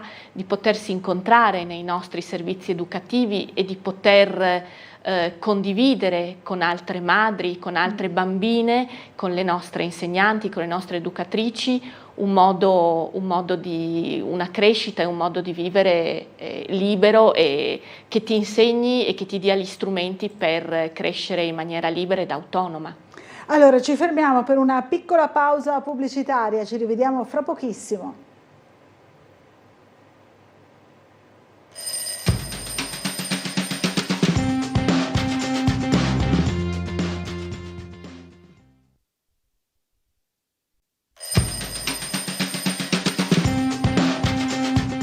Rieccoci in diretta ancora in compagnia di Antonella Grimm della Civica Idea Giuliana. Allora c'è già un'altra telefonata subito in arrivo. Pronto, buongiorno. Buongiorno, padre Franco, intanto mi fa tanto piacere vedere la Grimm di nuovo. Grazie, buongiorno. Intanto via di questo, tre robette dirò, no? Intanto beata allora che vieni in stadi, perché così vado solo un loden perché sai freddo. Però via questo, un loden, allora, va bene. La prima roba che volevo dire è che già 4-5 volte che vanno poliziatori per fare queste isole per gli anziani, per chi che è in difficoltà, naturalmente un porto di ristoro per il fresco, no? Esatto, sì. Le altre città, chissà perché, tutte quante si sta lavorando su questo, si sono attrezzate, si sta attrezzando, e quando ho sempre avuto risposte di destra e sinistra o di troppo costo o faremo un progetto, e questo è una roba che sinceramente dà molto fastidio. Secondo, per quel che riguarda il medico di famiglia, una volta arrivava in automatico, quando uno andava in pensione, arrivava in automatico la supplenza per un periodo del medico di supporto. Terza cosa, è la cosa più brutta, è benissimo quello che stai dicendo, però non bisogna nascondersi di un dito che tutta l'Europa sta arrivando verso a una destra estrema. ha una destra molto pericolosa. Dopo dei segnali che sono molto molto pericolosi. Non è che noi abbiamo generale in Italia, è l'Europa che si sta muovendo in una situazione molto pericolosa. E questo sarà a catena un dramma per tutti, perché non si è creato un certo equilibrio e si è creato solamente odio. Va bene? Allora questo sono i miei pensieri. Bene, grazie e buona giornata. Grazie Franco, buona giornata a lei. Allora, sì, sui medici di medicina generale, già ora però io lo vedo nell'ambulatorio della mia dottoressa, l'ho visto anche nell'ambulatorio per esempio della dottoressa di mio padre, c'è già comunque una rete, c'è l'avviso, dovrebbe esserci in tutti gli ambulatori, della rete dei medici di medicina generale che possono anche quando il nostro va semplicemente in ferie, perché voglio dire, viva Dio, anche chiaro, loro legittimamente devono... entità esatto, e quindi c'è comunque già previsto un sistema di rete e chiaramente io comprendo, io stessa ho piacere di farmi seguire sempre dallo stesso medico che mi conosce le mie debolezze, le mie fragilità, i miei punti appunto più fragili e quindi mi secca che magari debba per un periodo riferirmi al medico sostituto, a questa rete di medici di medicina generale, però ecco, diciamo che già questo è stato pensato proprio per dare una continuità assistenziale.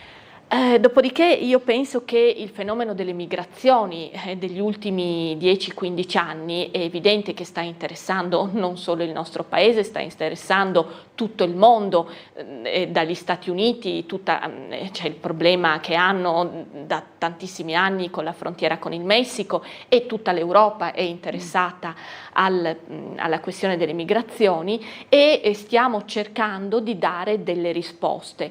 È difficilissimo perché si tratta di per lo più, per la grande maggioranza, di persone disperate che vengono a cercare di costruire un percorso di vita migliore.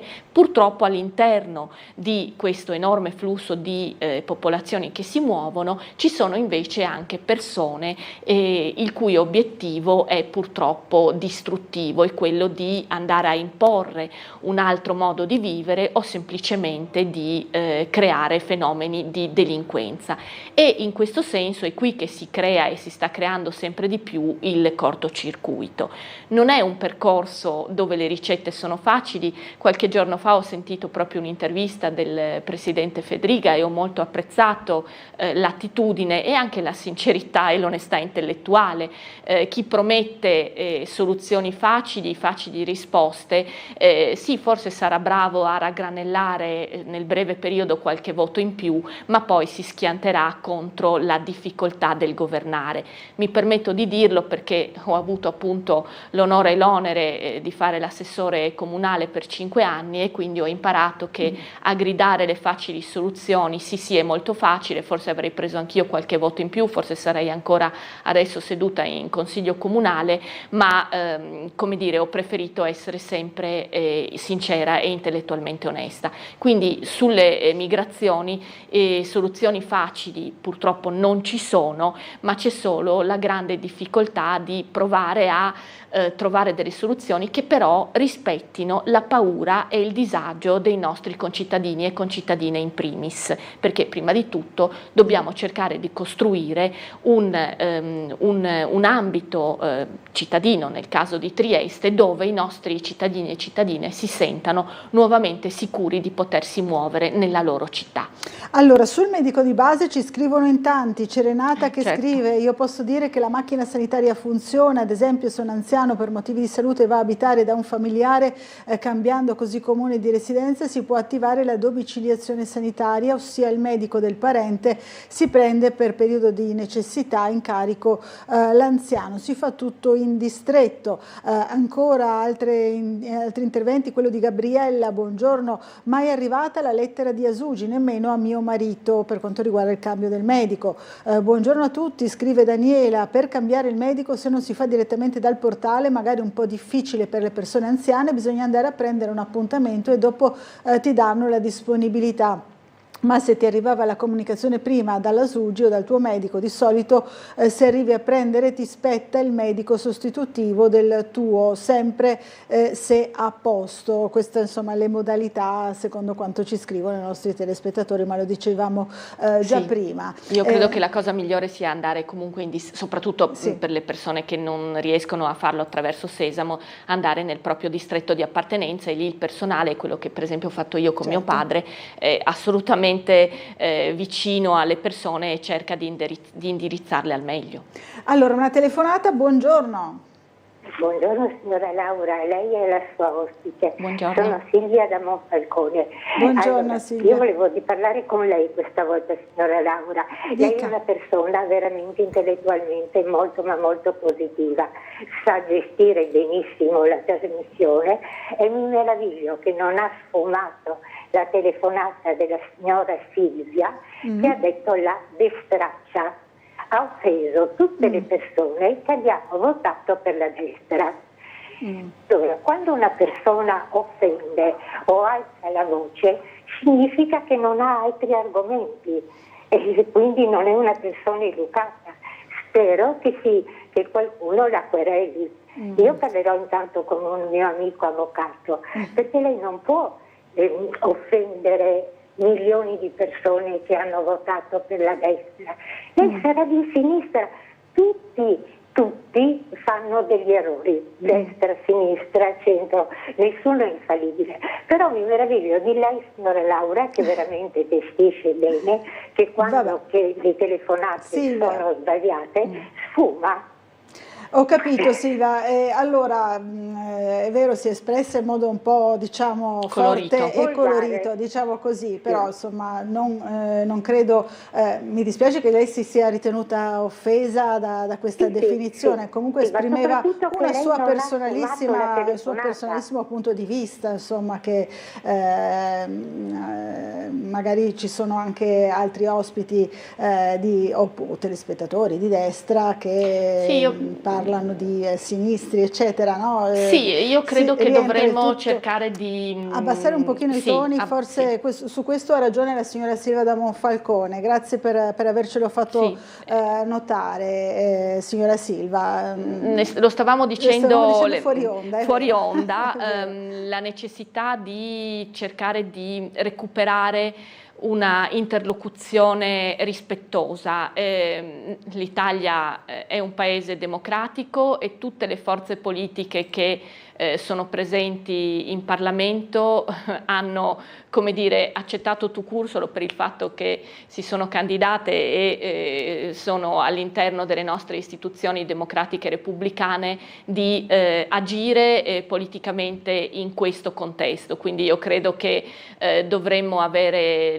l'intelligenza e il senso di comunità collettivo e il senso di rispetto tra tutti noi di come dire, cominciare a porci dando finalmente per scontato che ci muoviamo in un contesto democratico e repubblicano riconosciuto da tutti noi e di cui dobbiamo essere tutti estremamente orgogliosi e anche renderci conto della grande fortuna che abbiamo avuto in sorte a trovarci in questi luoghi del mondo, perché ci sono altri luoghi nel mondo dove non c'è questa agibilità anche solo nel potersi esprimere in questo modo. Dopodiché è vero che c'è sempre stata un po' di arroganza intellettuale da parte di una certa parte politica rispetto ad altri rappresentanti politici e anche culturali e la trovo assolutamente un po' ormai appunto fuori dal mondo e credo che sì, e bisognerebbe davvero per il bene del nostro paese riuscire a ricostruire un clima di maggior rispetto tra tutti noi che in maniera più o meno intensa facciamo politica, ma anche rispetto alle scelte dei nostri concittadini e concittadini. Non ci sono scelte di serie A o di serie B, non c'è quello migliore rispetto ad un altro.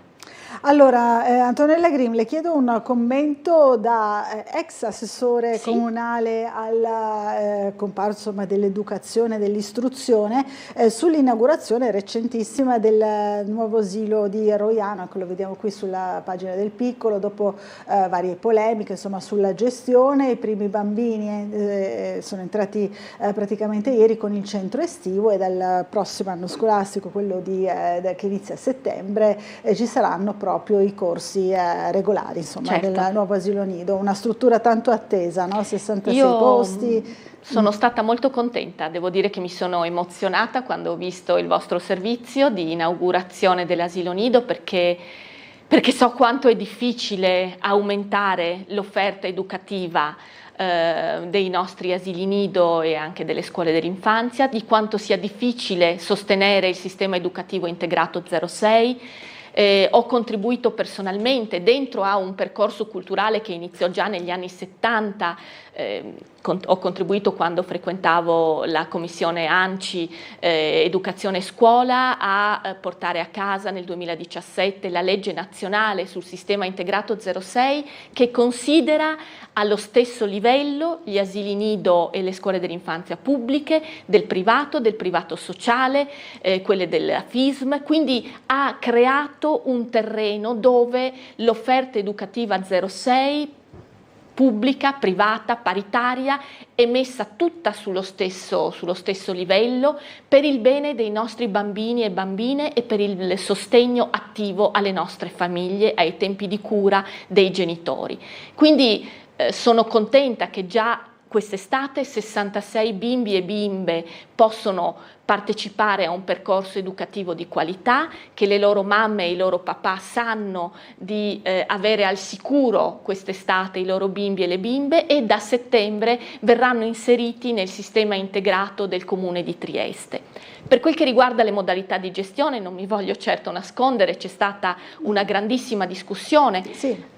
Ho stabilizzato con il consenso di tutto il Consiglio Comunale, il supporto dell'allora Regione Friuli Venezia Giulia, del Governo e della funzione pubblica di allora, più di 220 educatori ed educatrici nel 2015, quindi so quanto è importante il valore della continuità didattica, e ringrazio le organizzazioni sindacali anche del Comune che su questo punto non mollano.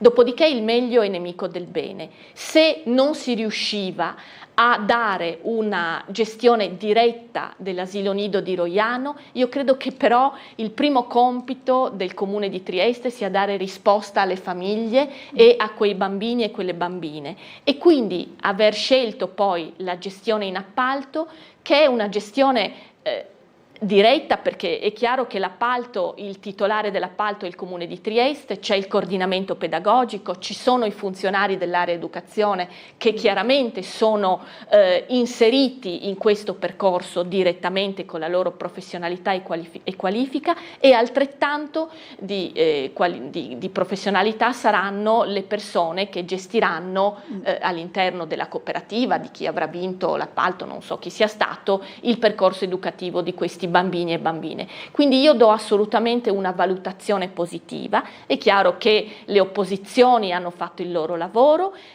È giusto adesso, se sarà possibile, procedere con le stabilizzazioni del personale interno che da tanti anni, e io auspico che questo nei prossimi mesi, il prossimo anno, questo si possa portare a casa. Non conosco le tempistiche, da questo punto di vista bisogna quindi avere un approfondimento dal punto di vista della gestione del personale del Comune di Trieste, ma chiaramente spero che si raggiunga anche questo obiettivo, perché c'è personale che da tanti anni sta contribuendo alla qualità dei nostri servizi educativi. Allora, una telefonata, pronto, buongiorno. Buongiorno dottoressa, sono Elisabetta, volevo buongiorno dire Elisabetta, alla signora Grimm che sono contenta che è tornata, perché veramente ci mancava la sua splendida dialettica, perché risponde sempre molto bene, con una qualità di linguaggio molto particolare. No? Volevo chiedere una cosa sola, forse io ho capito male. Io sono andata in ricreatorio quando ero bambina, andavo al Brunner, Poi mia figlia mi ha aiutato molto perché lavoravo in fabbrica e avevo il problema dalle 3:30 fino alle 7 e andavo in ricreativa, andavo a San Giusto. Ma adesso mi hanno detto che si paga, li hanno tramutati tipo non so, tipo centro diurno, sono i centri estivi, sono ricrestate, sì. Sono in corso proprio in questo periodo di ricrestate. Già quando ero anch'io assessore 2011-2016. Sì, ma adesso si paga, no? Praticamente a me cioè non è che si paga, diciamo era un servizio praticamente che arrivato anche le famiglie che non avevano soldi, no? Una volta, in realtà si paga funziona ancora così, da sempre, perché diciamo che il prezzo è abbastanza è assolutamente popolare, so che per tutto l'anno l'iscrizione si gira a meno di 15 euro, se non mi ricordo allora male. Durante l'anno c'è il servizio di ricreatorio e mi assumo correttamente la responsabilità. Fui io a proporre l'inserimento di tariffe davvero calmierate con tutte le fasce ISEE, quindi già nel quinquennio 2011-2016 per il servizio di ricreatorio, poi non sono state abolite, era anche per dare una dignità al servizio che veniva offerto e d'estate il servizio di ricreatorio diventa ricreestate e anche lì, questo ancora prima di quando feci io l'assessore, insomma da tantissimi anni, questi si considerano servizi a domanda individuale e prevedono il pagamento anche qui di una tariffa. Ci sono tantissime fasce tariffarie e dietro presentazione dell'ISEE si viene inseriti nella propria fascia di appartenenza e diciamo che sono prezzi, si è cercato il più possibile di tenere delle tariffe basse che andassero a incidere il meno possibile sui bilanci familiari. Altresì bisogna dire che negli ultimi anni, soprattutto per il comparto 06 e soprattutto per lo 03, l'amministrazione regionale ha messo in campo una serie di sostegni economici davvero ragguardevoli, anche proprio negli ultimi anni per quel che riguarda ulteriori servizi di centri estivi. Quindi raccomando di guardare sempre purtroppo ancora una volta sulle pagine web sia di Regione FVG che del Comune di Trieste, perché lì poi sono anche pubblicate, dovrebbero essere pubblicate tutte le varie fasce di tariffa corrispondenti alle fasce ISEE di appartenenza e le modalità per poter fare domanda, iscriversi, eccetera, eccetera. Allora, l'ora appunto a nostra disposizione si è conclusa. Io ringrazio Antonella Grimm, lo ricordo ancora una volta, Civica Idea Giuliana, la invito ancora fin da adesso insomma, a tornare a trovarci ancora qui a Sveglia Trieste. Grazie. Buon proseguimento e buon lavoro. Buon lavoro a tutti e grazie della affettuosa accoglienza. Grazie, noi ci fermiamo per un po' di pubblicità, fra poco sarà con noi Paolo Altin, consigliere comunale della lista Russo. Franco. A fra poco.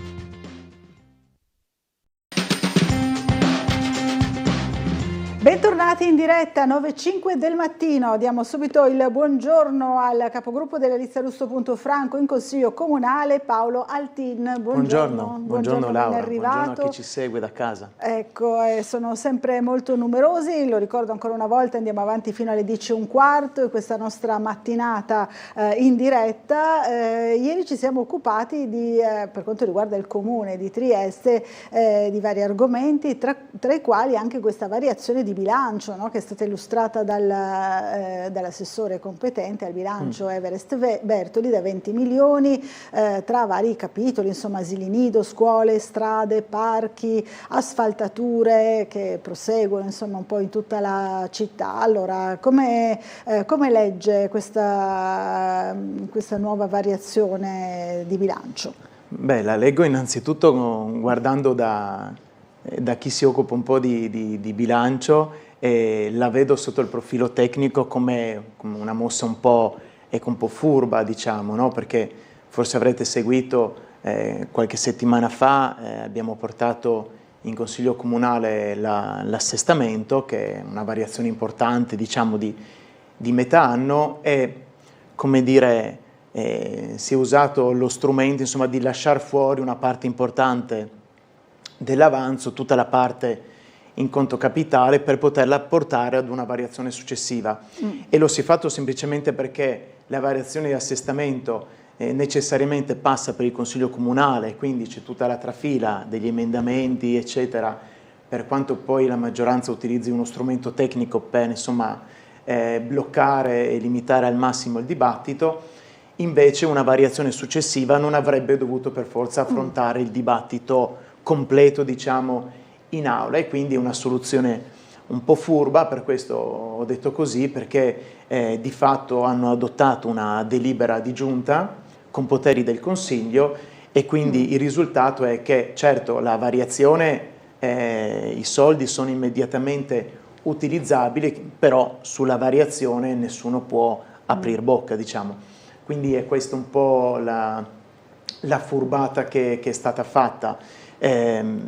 Sapevamo che sarebbe arrivata, ma non poteva non arrivare, perché leggendo i numeri sapevamo che prima o poi il coniglio sarebbe uscito dal cilindro, era solo da capire quando, e non l'abbiamo ancora esaminato, ho solo visto le notizie di stampa. Mi riservo anche di approfondire lo stanziamento per il Generali Convention Center, per l'ampliamento, perché dobbiamo anche un attimo, no?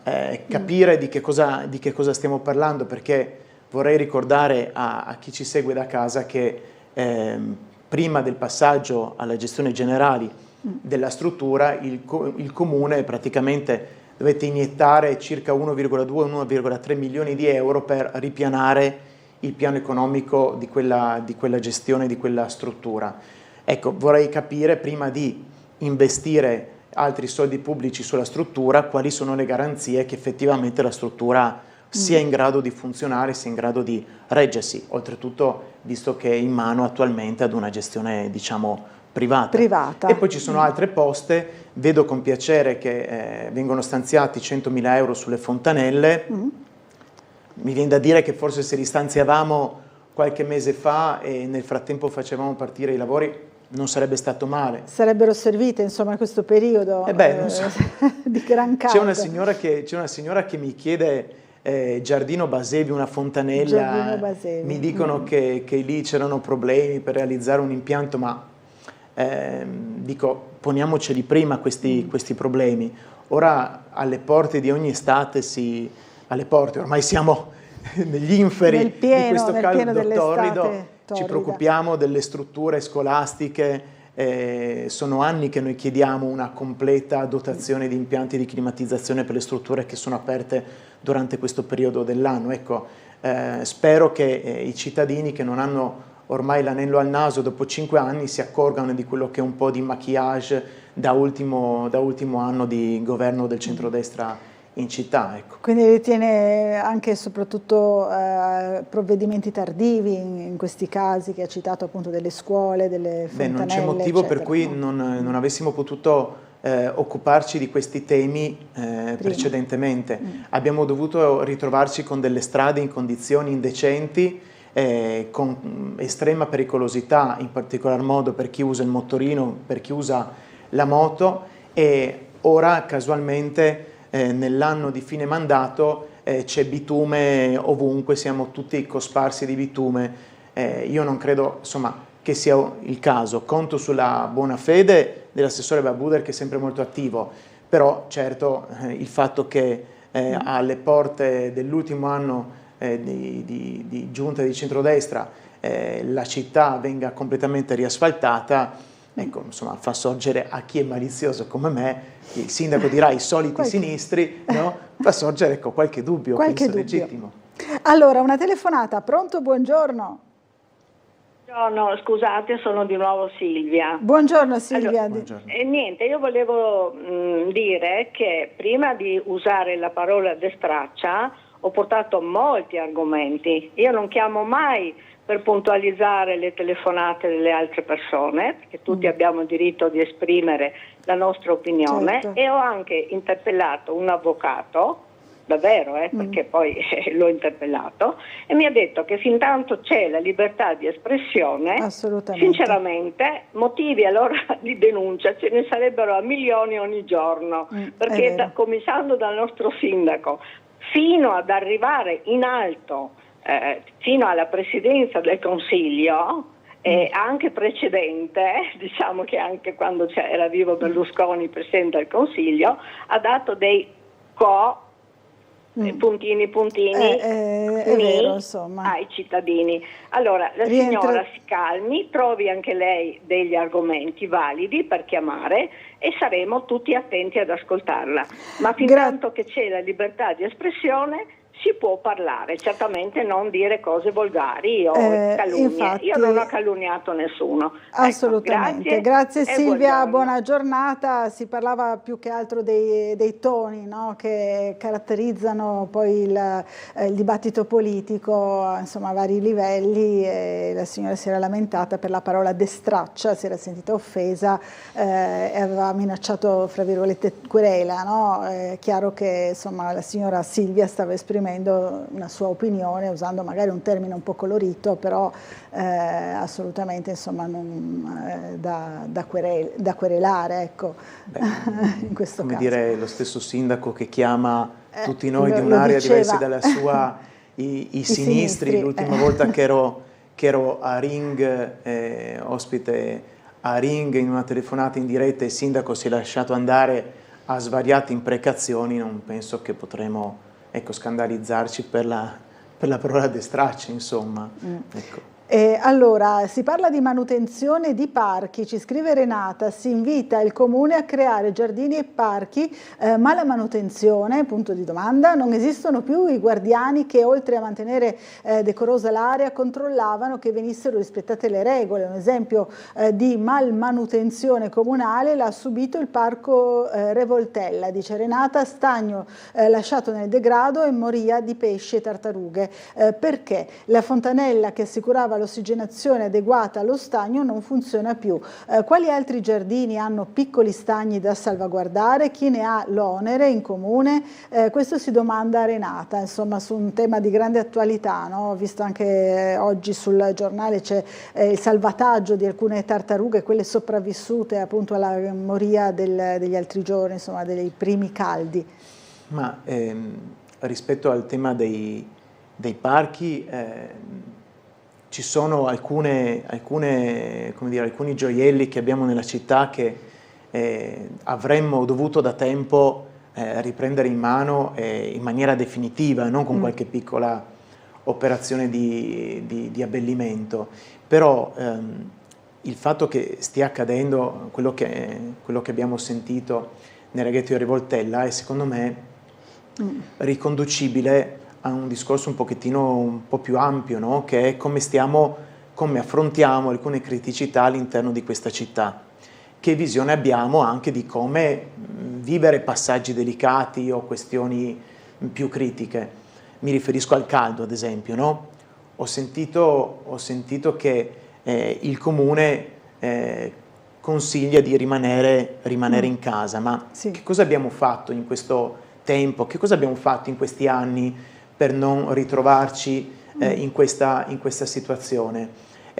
Esiste un piano coordinato di misure come sono state adottate in altre città affinché aiutiamo un po' la temperatura della città ad abbassarsi? Ecco, legato proprio a questo tipo di discorso, ho letto anche sui social varie prese di posizione molto critiche su un'altra manifestazione che c'è in questo momento in Piazza Unità e che il nostro Gianluca Paladin ci sta per documentare, critiche per questo, cioè in periodo di grande caldo, insomma, e mancanza di spazi verdi, si fanno queste manifestazioni come il raduno delle Ferrari, l'esposizione insomma di automobili di Ferrari di lusso assolutamente molto belle in Piazza Unità. C'è stata un po' anche questa polemica, ma al di là della polemica ci colleghiamo subito con il nostro Gianluca Paladin per vedere insomma che cosa sta accadendo proprio in questo momento in Piazza Unità. Buongiorno Gianluca, a te la linea.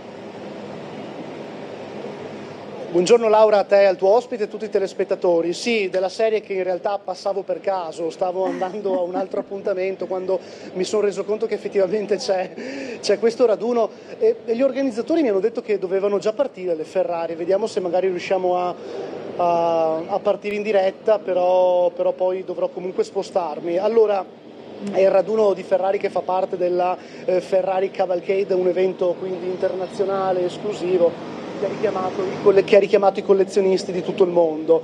È stata scelta a Trieste come base per questo raduno che coinvolge comunque la Mitteleuropa e quindi anche per valorizzare il territorio, quindi le Ferrari comunque percorreranno la città, poi si sposteranno altrove. Sono 116 le vetture che state ammirando in piazza dell'Unità d'Italia. Ripeto, dovevano già partire, noi magari rimaniamo qua un po' per vedere se quantomeno riusciamo a fare le immagini della partenza di queste Ferrari, ma intanto è comunque un interessante bel colpo d'occhio già offrire questo per queste Ferrari di tutti i colori, davvero ce ne sono di tutti i colori, queste macchine che i collezionisti hanno portato, ma qual è quella di Paladino? Hanno portato qua a Trieste. Paolo Altin chiede qual è la tua, Gianluca. Allora Laura, non ci senti? Ecco sì, l'ospite Paolo Altin chiedeva qual è la tua di queste belle Ferrari. Allora io in realtà ne ho tre, ecco, una ricordavo nera, bene. una grigia e una rossa. Hai fatto bene. Ottima sì, scelta. ma non vi dico quali perché sono geloso delle mie macchine, sono geloso. Va bene. Allora dopo questo interessante siparietto vi lascio la linea, forse si sta per muovere qualcosa, magari vi richiedo la linea appena sarà possibile. D'accordo. Rimaniamo un pochino qua nel frattempo. A voi. Grazie Gianluca. Allora abbiamo visto insomma anche il raduno delle Ferrari, so che sono dirette in Croazia, no? Mi sembra Fiume, rispetto al raduno, Laura, è ovvio che magari uno legittimamente preferirebbe altre scelte, altre attività, però, certo, però a me non piace quando ci dicono che siamo quelli del no se pola tutto quanto, ecco, no? Perché è così. In questo caso insomma, ma non è un grosso problema il raduno delle Ferrari, stanno lì un po', poi se ne andranno, insomma non penso ci sarà un grosso impatto sulla città. Diverso è l'impatto ad esempio delle navi da crociera e prima parlavo di un piano, no? Dicevo ma che idea c'è? Basta guardare ad esempio cosa si sta facendo a Genova, dove stanno facendo interventi con nuove alberature nei viali, ad esempio la depavimentazione di alcune aree cementate. Guardate quello che è l'iniziativa che si sta facendo a Ponte Rosso, no? Forse rispetto a quel tipo di soluzione, una soluzione che lasciasse un po' di più spazio al verde, all'ombreggiatura, a luoghi dove le persone potessero un attimo prendere fiato, ristorarsi, ecco, si poteva fare, al di là dei bellissimi masegni, al di là dei bellissimi piastrelloni che mette giù il sindaco. Però ecco, mi chiedo questo, no? Al di là della manutenzione, qualcuno doveva pensare a quei laghetti, ma qualcuno deve pensare in generale a cosa succede in questa città quando c'è questo caldo allucinante. Non si può solamente dire alle persone non uscite di casa, bisogna pensarci prima, ecco. Allora, c'è anche la vignetta di Marco Englaro con la polemica tutta triestina del Pedocin, da dei medievali per via della divisione al bagno Pedocin, se non arriva a capire in che pase che se sta senza quei dell'altro sesso, se loro che non ha capito un boro. Va bene, grazie. Sì, dai, ma il Pedocin poi è un'istituzione, no? Ed è anche, come dire, una cosa un po' particolare che suscita anche un po' di curiosità, certo, no? Nelle persone che vengono a visitare la città. Direi che quello del Pedocin non è in assoluto uno dei problemi della città, che ne ha tanti, ma non di sicuro il Pedocin. Non questo, assolutamente. Allora, un'altra telefonata. Pronto, buongiorno. Buongiorno Laura e buongiorno al suo ospite. Buongiorno. Sono Oscar. Buongiorno. Volevo fare una domanda all'ospite e poi una considerazione. La domanda è questa: se potrebbe dare una spiegazione delle due parole molto usate, ma che già nel suo dicono qualcosa, ma c'è molto tecnicismo all'interno di esse, cioè il conto capitale e spesa corrente. Sono due parole semplici, sembrerebbe, ma però per una conto capitale e per l'altra non sono per niente simili. C'è tutta una procedura che va dietro. Sicuramente non tutti, credo, i cittadini sono avvezzi a cos'è e come funzionano. Quindi far capire, c'è la persona giusta, insomma, di conti se ne intende. Delle asfaltature. Le asfaltature è come io ci do per vero quello che sta dicendo e che ha sempre detto l'assessore Michele Babuda per quanto concerne i tempi per la messa in opera dei lavori, i 6-7 mesi, cioè dall'assegnazione dei lavori, la gara e l'assegnazione dei lavori, e poi non ultimo i soldi, cioè se ci sono i soldi i lavori vengono assegnati, se i soldi non ci sono i tempi si allungano, ma mediamente per mettere in opera tutti questi lavori ci vogliono dai 6 ai 7 mesi. Non so, io la vedo così, poi potrebbe essere che io sto sbagliando, non è proprio così. Ecco, la ringrazio. Buon lavoro, grazie a lei Oscar, buona giornata. Allora, questa insomma appunto la richiesta del nostro telespettatore di spiegare un pochino cosa significa, no? Quando si dice ma la dico male, però la dico semplice. Benissimo. In conto capitale, fate conto, parliamo di opere pubbliche sostanzialmente. Tutto il resto sta nella spesa corrente. Una delle voci più importanti della spesa corrente nel nostro bilancio comunale è senza dubbio la spesa per il personale. Si distingue parte corrente e parte capitale perché c'è anche da rispettare alcune regole che sono gli equilibri di bilancio all'interno degli enti pubblici. La variazione di cui abbiamo parlato prima è una variazione che ha molta parte di conto capitale. Significa che sul suo totale la maggior parte degli interventi sono opere. Ecco, per questo abbiamo visto l'intervento sul Generali Convention Center, per questo ci sono interventi di ristrutturazione, di manutenzione e così via. Per quanto riguarda invece le asfaltature, il signore ha ragione, no? Io un po' maliziosamente ho detto queste asfaltature arrivano insomma quando ci apprestiamo ad arrivare, andiamo verso le elezioni, no? Verso Devo dire una cosa che spero non sia sgradevole o irrispettosa, però c'è da dire che la spinta a questo tipo di interventi la si è avuta solamente nell'ultimo anno e mezzo, diciamo, ma come dire, questa giunta si è insediata nell'ottobre, se non vado errato, del 2021. Ora, io non posso pensare che ci abbiano messo 5 anni per arrivare all'asfaltatura di via Svevo o di via Madonnina o di via Bramante, solo per citarne alcune, no? Io penso che forse ci si sia resi tardivamente conto dello stato in cui le nostre strade fossero finite e quindi si è corsi in qualche modo ai ripari. Del resto lo stesso assessore Bertoli, ricordo, penso ormai sarà passato un anno perché qui il tempo passa veloce, non ci se ne accorge, e parlava del piano straordinario di asfaltature addirittura da 6 milioni di euro. Ora mi risulta che ne siano stati messi altri 3, se non vado errato, però il dato di fatto è che oggi assistiamo a una campagna di asfaltature che negli ultimi 5 anni non si era mai vista.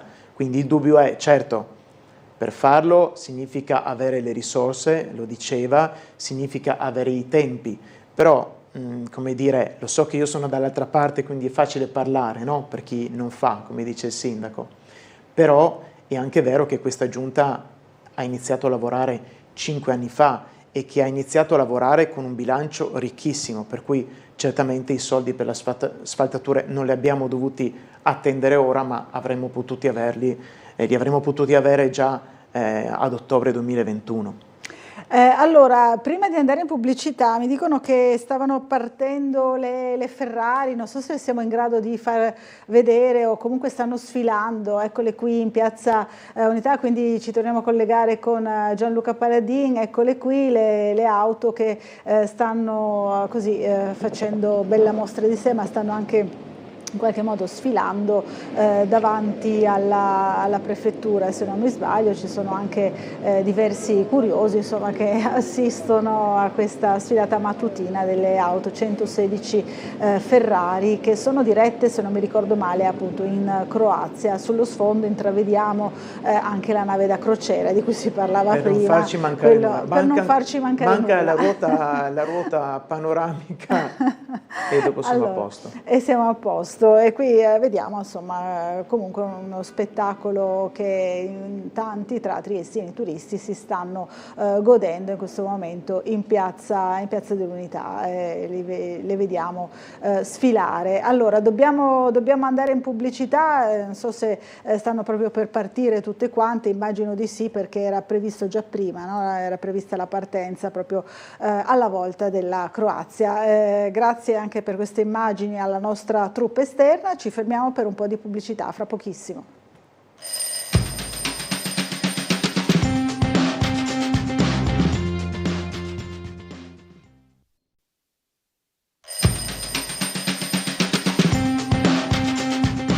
Bentornati in diretta, allora in compagnia sempre di Paolo Altin, listarusso.franco, c'è subito una telefonata in arrivo, la sentiamo. Pronto, buongiorno. Pronto, buongiorno. Pronto? Buongiorno. Buongiorno a lei. Ecco, volevo fare una segnalazione. Prego. Allora, io abito via Carpinetto. Sì. Vengono dei tir. Per via Carpinetto non si può andare perché non si dopo potrebbe. si restringe, no? Infatti. Allora, mettere una segnalazione, perché fanno difficoltà poi uscire in retromarcia, no? Mettere una segnalazione che non è per i tir, insomma, la strada. Capito, Questo, e no? non c'è questa segnalazione, signora, No, lei che abita là? No, ogni non c'è. giorno, anche in questo momento, c'è un tir che fa difficoltà in retromarcia a andare sulla via Valmaura. No?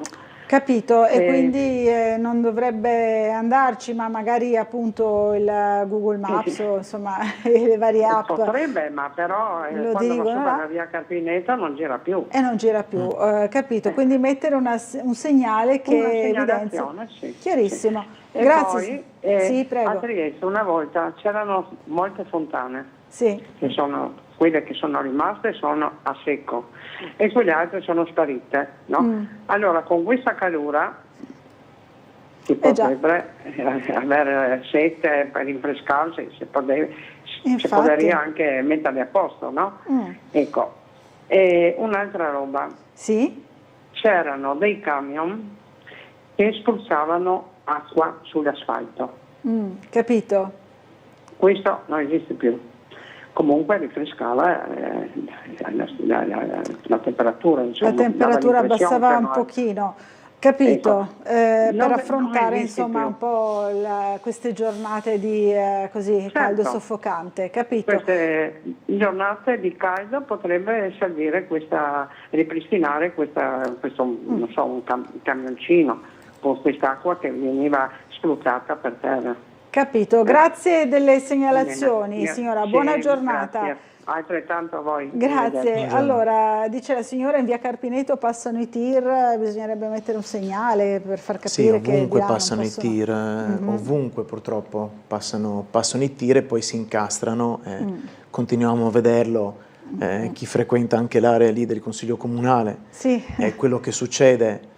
Con i tir che si avventurano in luoghi impervi, diciamo. No, ma sì, possiamo provare a chiedere se c'è la possibilità di indicare con una segnaletica verticale il fatto che non è consentito l'accesso ai tir su via Carpinetto. Proprio perché c'è la strettoia, no? Poi non sì, poi non lo so quanto poi sia serva, diciamo, possiamo provare a chiederlo, perché poi molti in realtà non conoscono le strade e lasciano perdere i cartelli, si affidano ai navigatori e li ritroviamo un po' ovunque. In tema di caldo invece, dice la signora, una volta c'erano tante fontane, oggi sono a secco, bisognerebbe ripristinarle, e poi una volta c'era anche il camioncino che spruzzava l'acqua e faceva allora, un po' di fresco. Non lo so se no? spruzzare l'acqua sull'asfalto incandescente sollevando tutti i vapori, infatti, non so se questo sia uno strumento, però ad esempio siccome noi insomma, chi governa la città si vanta sempre di questa città che corre perché è una città turistica, ad esempio mi viene da dire che chi vuole una città turistica forse qualche punto acqua in giro per la città con i turisti che li vedo arrancare salendo su per il Colle di San Giusto, ad esempio, forse qualche punto acqua avrebbe potuto predisporlo o forse avrebbe potuto fare, come hanno fatto alcune altre grandi città, delle postazioni con la nebulizzazione che un po', come dire, tendono ad allevare un po', a sollevare dalla fatica del caldo sia i residenti sia i turisti che ne hanno giovamento, oppure favorire delle aree di ombreggiatura con delle installazioni temporanee affinché le persone abbiano più spazi all'ombra dove stare. Mi sembrerebbe, come dire, mi sembrerebbe il minimo. Questo mi pare che siamo un po', come dire, impreparati davanti a questo, no? Mi pare che non pensiamo né a quello che è l'immediato, tantomeno a quello che è la programmazione più a lungo termine, no? Prima ho parlato di depavimentazione, no? della città. Ormai tante città lo stanno facendo, con successo anche. Togliere dell'asfalto. Cioè, quando si leggono le classifiche, se ho ancora qualche secondo Laura, quando si leggono le classifiche sulla qualità della vita di Trieste, sul verde eccetera, ma su quelle classifiche incide moltissimo il fatto che noi abbiamo il Carso alle nostre spalle, ma il Carso alle nostre spalle non basta, dobbiamo ragionare su come portare più verde in città. Dobbiamo togliere spazi di asfalto e mettere degli spazi verdi, dobbiamo creare più ombreggiature, più alberature e dobbiamo aumentare gli spazi pedonali e tenere le auto un po' più fuori.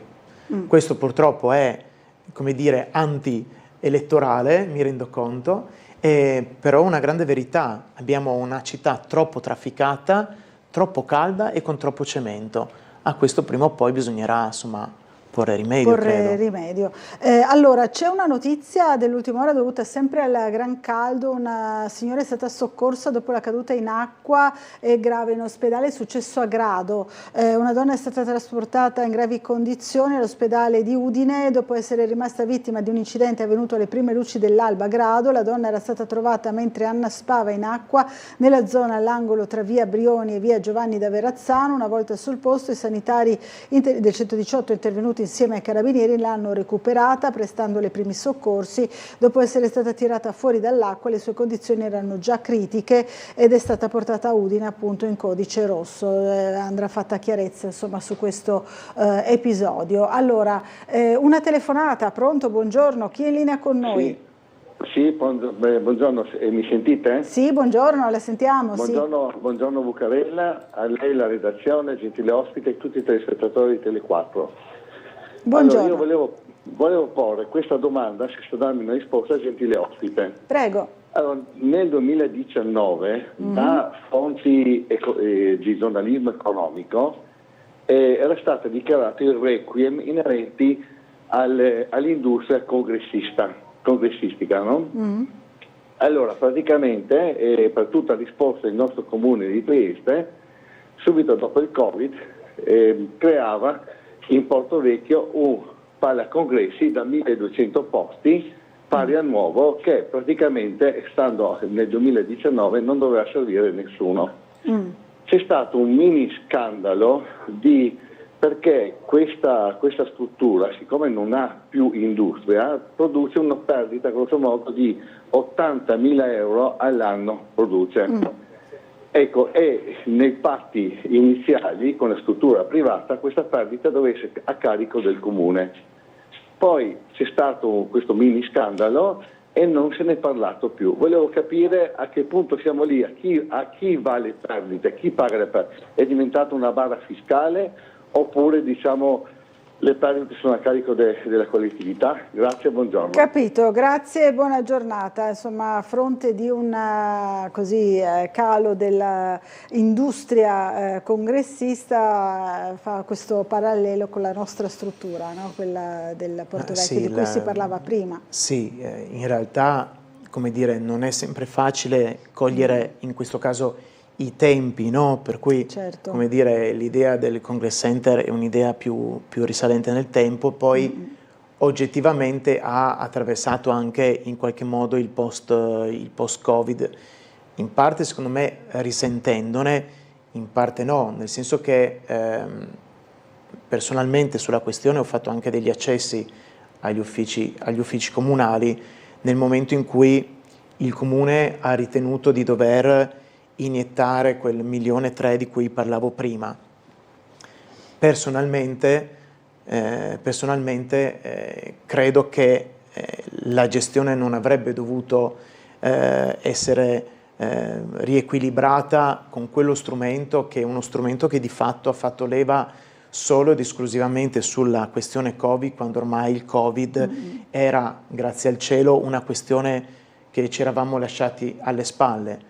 Però di fatto, dico a chi ha telefonato, gli 80.000 euro sono ben poca cosa se consideriamo che è lo stesso Comune, attraverso un iter invero complicato, perché necessita anche, se non vado errato, di un passaggio ministeriale, ha iniettato 1,3 milioni. Ora sicuramente lo ha fatto perché la sua compartecipazione all'iniziativa lo richiedeva. Ora però mi pongo la questione, cioè questa struttura in che misura la responsabilità, come chiedeva il telespettatore, ricade ancora sulle spalle dei cittadini e delle cittadine, perché mi risulta che nell'ultima variazione appunto il project financing su un ampliamento della struttura chiede al Comune di versare altri 4 milioni di euro. Io credo che quella struttura è stata una struttura fatta e finita e che deve trovare un suo equilibrio. Abbiamo trovato un affidabile partner privato. Ora io credo che per quanto riguarda il Comune di Trieste, abbiamo dato. Ma anche su questo mi spiace dire che questa variazione di bilancio di cui stiamo parlando probabilmente arriverà al prossimo Consiglio Comunale, immagino, perché credo che verrà fatta una seconda commissione, probabilmente venerdì, che è giorno di seconda commissione, e lunedì è giorno di Consiglio. Ne abbiamo già saltati tanti di Consigli, quindi penso che sarà inevitabile farlo lunedì 6.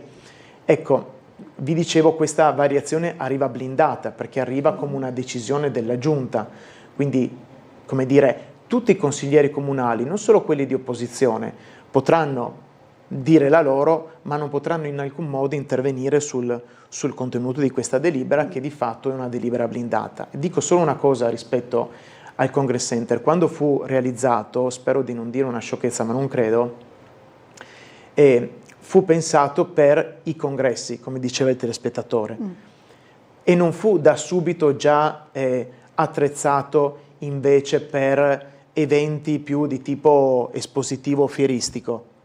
Quindi cosa succede? Che ogni volta che dobbiamo andare a fare, per esempio, Trieste Espresso Expo o Trieste Olio Capitale, è necessario comunque immettere una quantità di denaro considerevole per poter predisporre tutti gli allacciamenti temporanei degli impianti e dei servizi che a suo tempo non furono realizzati. Quindi a suo tempo pensammo a un centro congressi, non capendo che lì avremmo dovuto evidentemente anche realizzare altri tipi di manifestazione e non attrezzando la struttura per farli.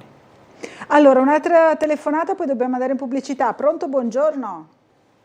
Sono Gino. Volevo dare una testimonianza. Dica. Per il discorso del caldo. Ieri sera, io abito nella zona Maddalena, ci sono stati 3 blackout.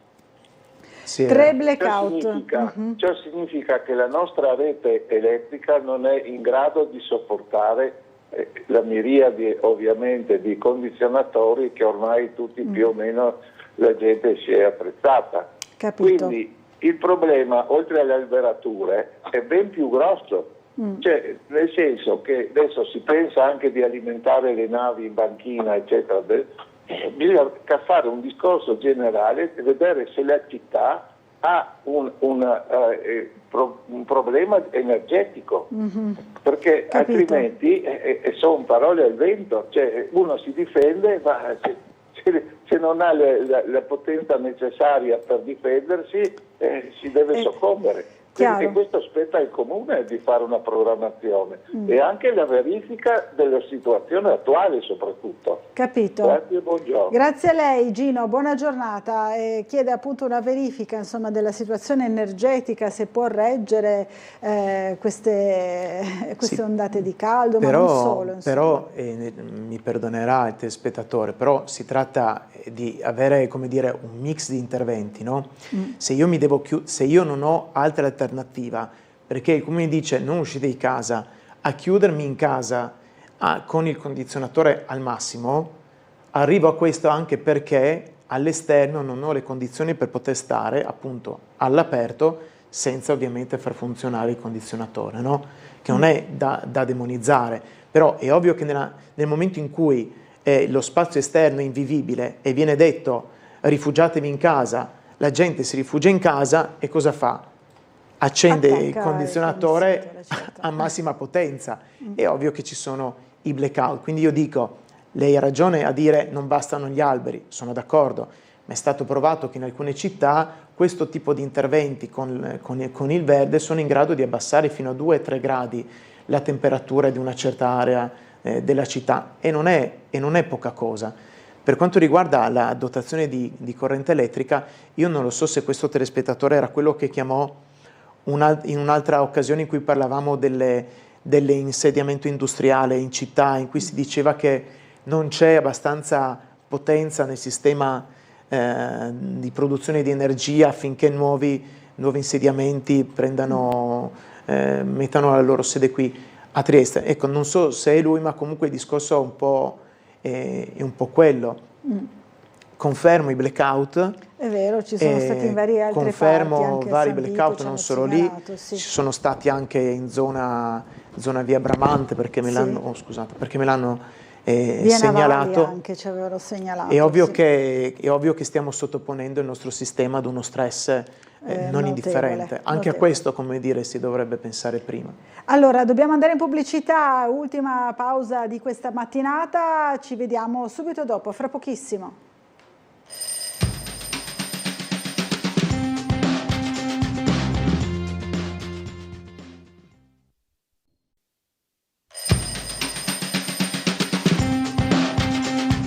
Rieccoci in diretta, allora siamo sempre in compagnia di Paolo Altin, listarusso.franco, dunque ci sono delle mail da parte dei nostri telespettatori.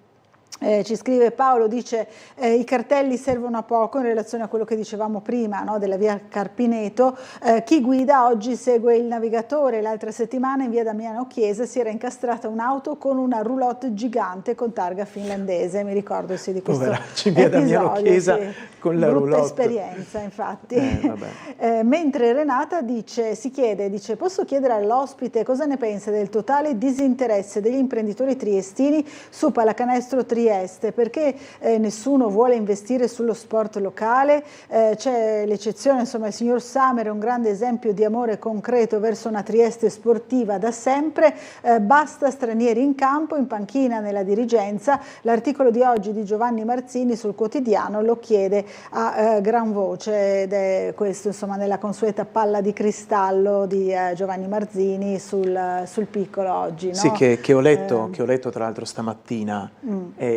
Lui rivolge un accorato appello, diciamo, no? Come dire, secondo me invita ad uno scatto, ad un moto d'orgoglio, sì. No? La popolazione, l'imprenditoria triestina. Non lo so chi può rispondere a questo appello, però dico due cose. La prima è che non è che lo straniero, come dire, perché da questa mail pareva che non si vuole né l'allenatore né la proprietà né il giocatore straniero, siamo un po', insomma mi pare che stiamo un po', come dire, estrema come posizione. Però lo straniero è, come dire, sono i benvenuti da un certo punto di vista, però bisogna chiedere anche delle garanzie di serietà a queste realtà.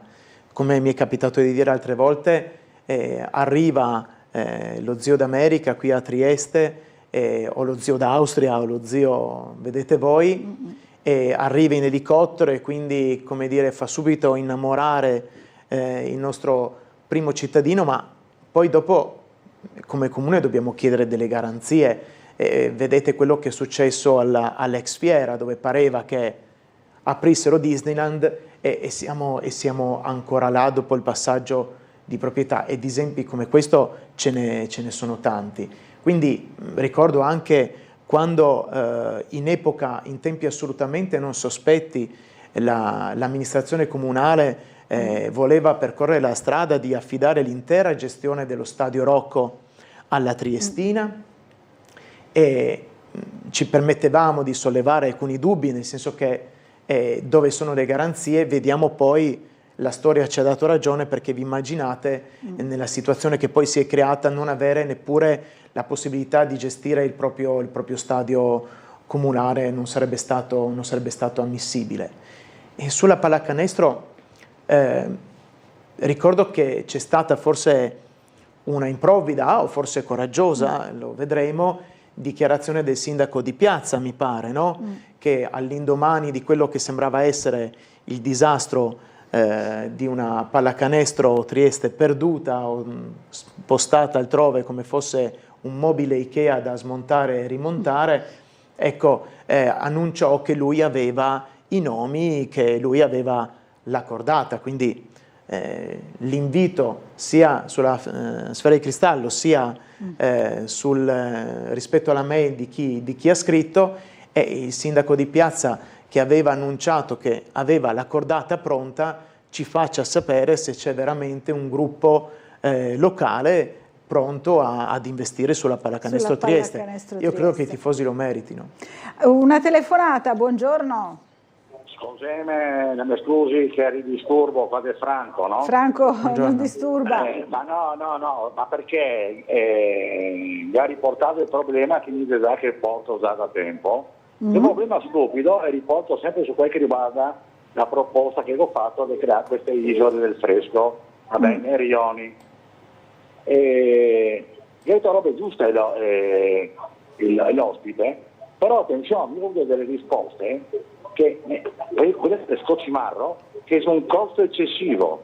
Allora rendiamoci conto dove siamo. Allora, se la politica si allontana anche per fare un servizio a una situazione di allarme come adesso, per dare una bottiglietta a un vecchietto che passa a fare la spesa, che sia magari perché anche se il fattore psicologico, ripeto, una persona che dice senti qua signora, sta un po' di fresco, e magari misura anche la pressione, qualche dunque ha risposto che è un costo troppo eccessivo. Allora è qualcosa che non va, se stiamo allontanando sempre quel che è il disagio di tante persone, e ripeto, a Trieste che abbiamo 70.000 anziani che va dai 60 in su. Se non facciamo questo, vuol dire che allora andiamo davanti alle crociere, andiamo dentro che abbiamo fresco quanto potete voi, o dentro nei palazzi che l'aria condizionata ilaga tutti. Allora mi portate il Scocimarro un pochettino alle 9, fai la spesa a 9,5 a 10 gradi, in piazza San Giacomo c'è il pan. Buona giornata. Grazie, buona giornata a lei Franco Palman. Allora dice ci vorrebbe poco magari, no, per mettere in atto subito qualcosa magari tipo un gazebo dove le persone potrebbero trovare un po' d'acqua, la misurazione della pressione, eccetera, no? Come dire, non vedo questa. Allora io non ho visto, chiedo scusa, la dichiarazione dell'assessore Scocimarro sulla questione. Ma non mi pare che stiamo parlando di, come dicono, di rocket science, no? Non è che scienze astronomiche qua, basterebbe poco, no? Basterebbe qualche presidio in alcune zone della città, basterebbe coordinare anche qualche realtà del volontariato che possa dare una mano. Penso che sarebbero ben felici anche i volontari della protezione civile di dare una mano. Ecco, basterebbe poco, ma bisogna pensarci, dico al signor Palma che ha chiamato, cioè a queste cose bisogna pensarci, no? E mettere insieme una macchina che dia supporto, aiuto alle persone non è una cosa che è, come dire, impossibile, ma semplicemente bisogna pensarci. Leggevo la vostra videata con le isole di calore, ma sì, è da tempo che stiamo dicendo questo, che arriveremo ad un caldo del tutto insopportabile. E un'altra cosa che vorrei dire, eppure non si è fatto un granché, no? Vorrei dire una cosa rispetto a quello che diceva il telespettatore. Adesso non vorrei che noi, vedendo le navi da crociera arrivare, vedendo le Ferrari sfilare, vedendo, come disi di piazza, la fila ai caffè dei Speci, no? Io non vorrei che noi vedessimo una città, no? Che è una città dove è una specie di Babilonia o di parco dei divertimenti, perché c'è una fetta di città che sta veramente in difficoltà, che sta veramente facendo fatica, perché banalmente parlare di condizionatori d'aria può sembrare un'ovvietà per alcuni di noi che si possono permettere, ma per tante persone il condizione d'aria è un lusso che non è possibile permettersi. Allora continuiamo e stiamo avendo sempre di più una città a due velocità. Dall'altra parte il turismo, i ricchi stranieri che vengono a comprarsi il pied a terra a Trieste con i soldi delle case che schizzano, con i soldi con i prezzi anche dei negozi, dei ristoranti alle stelle per dei menù turistici. Dall'altro abbiamo persone che non si possono permettere il condizionatore in casa. Vedo sempre il sindaco vantarsi di questa prima città, la città che corre, ma mi sembra che poco si stia facendo o non abbastanza si stia facendo per invece un'altra parte della città, che è una parte di città che è sola e che arranca e che fa fatica. Allora, un'altra telefonata, buongiorno. Buongiorno dottoressa Cuccarelli, buongiorno al suo ospite. Buongiorno a lei. Tele 4, sono Attilio. Attilio, buongiorno. Allora, sì, buongiorno. Allora, io chiamo in ordine ad una considerazione e a una segnalazione molto più terra-terra. Allora, in ordine al discorso che ho sentito in questi giorni della nuova acquisizione potenziale di quello che sono le nostre realtà sportive da parte di fondi e così via. Diciamo che lo shopping in Italia da questo punto di vista, non parlo esclusivamente di Trieste, con la creazione di società di scopo da parte di fondi che hanno delle logiche speculative non è una novità.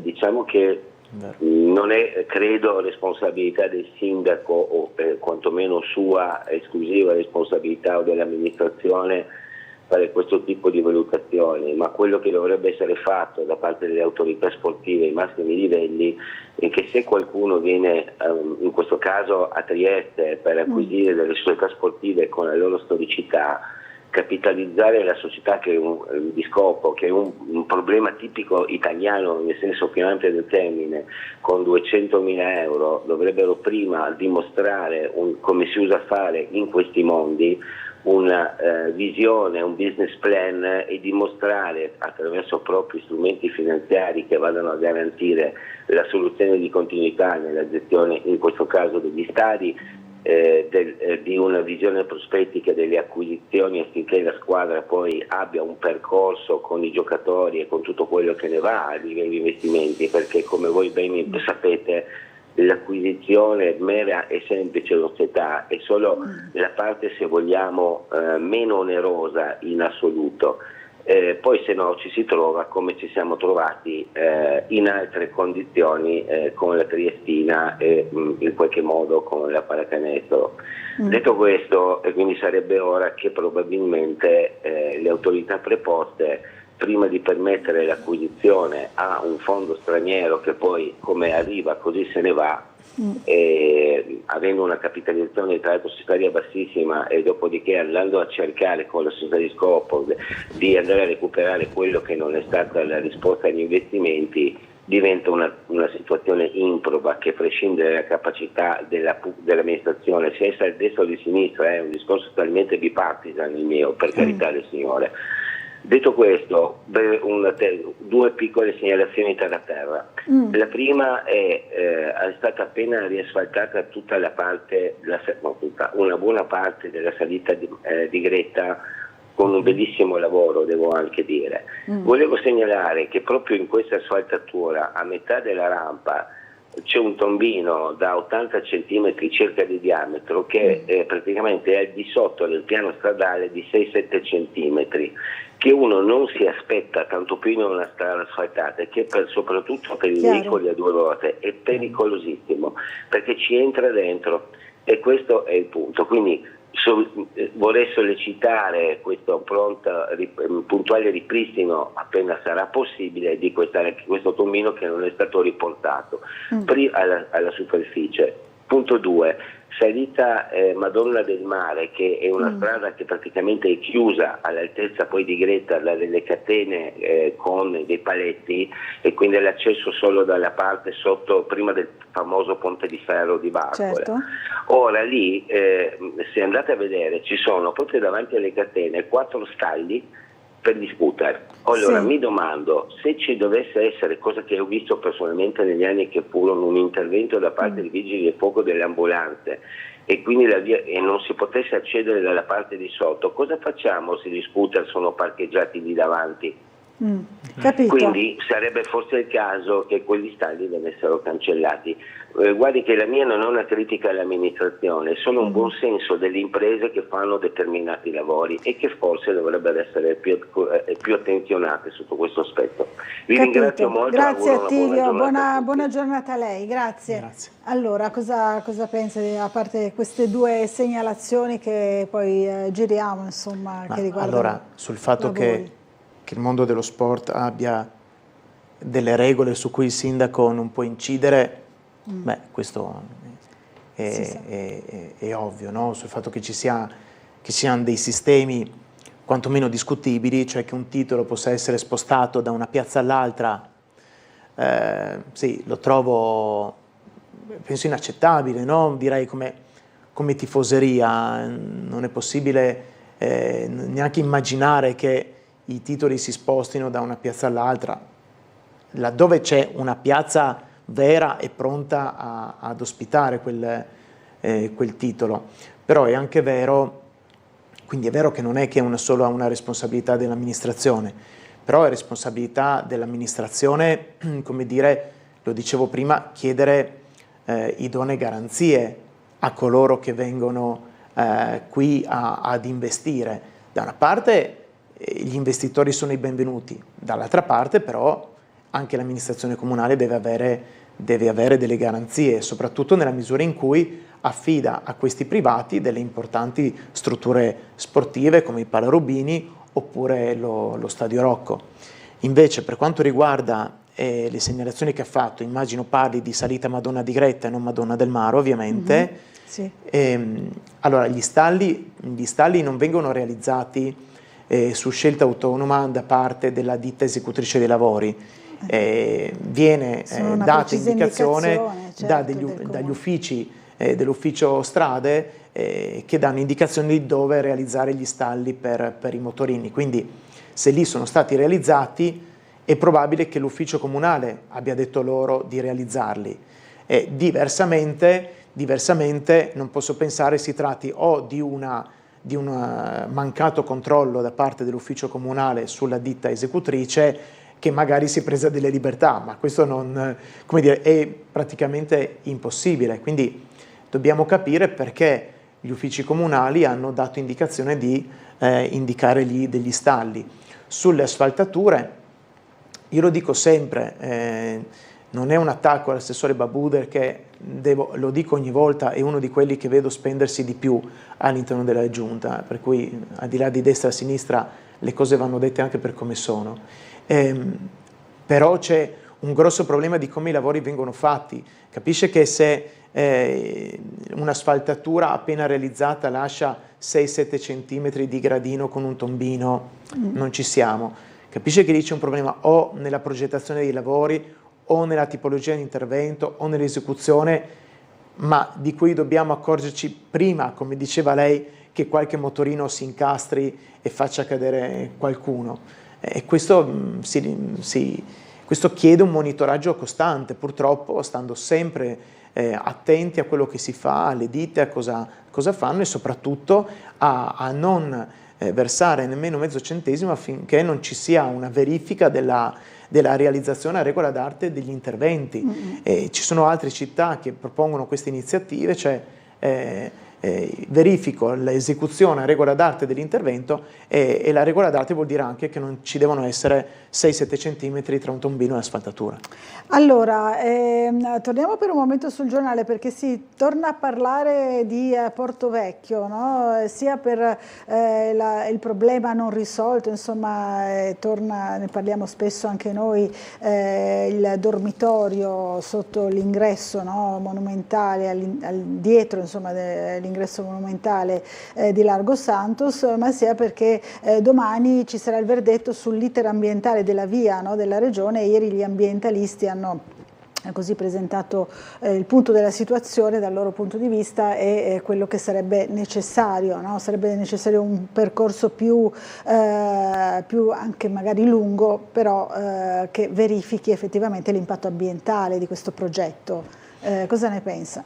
Io penso che su questo progetto ci giochiamo il futuro della città. È l'intervento urbanistico più importante, penso, dai tempi di Maria Teresa. Non possiamo pensare che debba essere fatto in maniera frettolosa, né che non possa coinvolgere la cittadinanza in maniera ampia e larga. Fino ad ora così non è stato, perché nonostante magari la Giunta proverà a dire qualche cosa di diverso, non c'è stato un vero e proprio coinvolgimento della cittadinanza, se non a cose fatte, cioè a progetto già definito, quindi semplicemente per presentarlo. Non è quello che vorremmo noi come parte politica, ma non è quello che vorrebbero, credo, tanti cittadini e cittadine.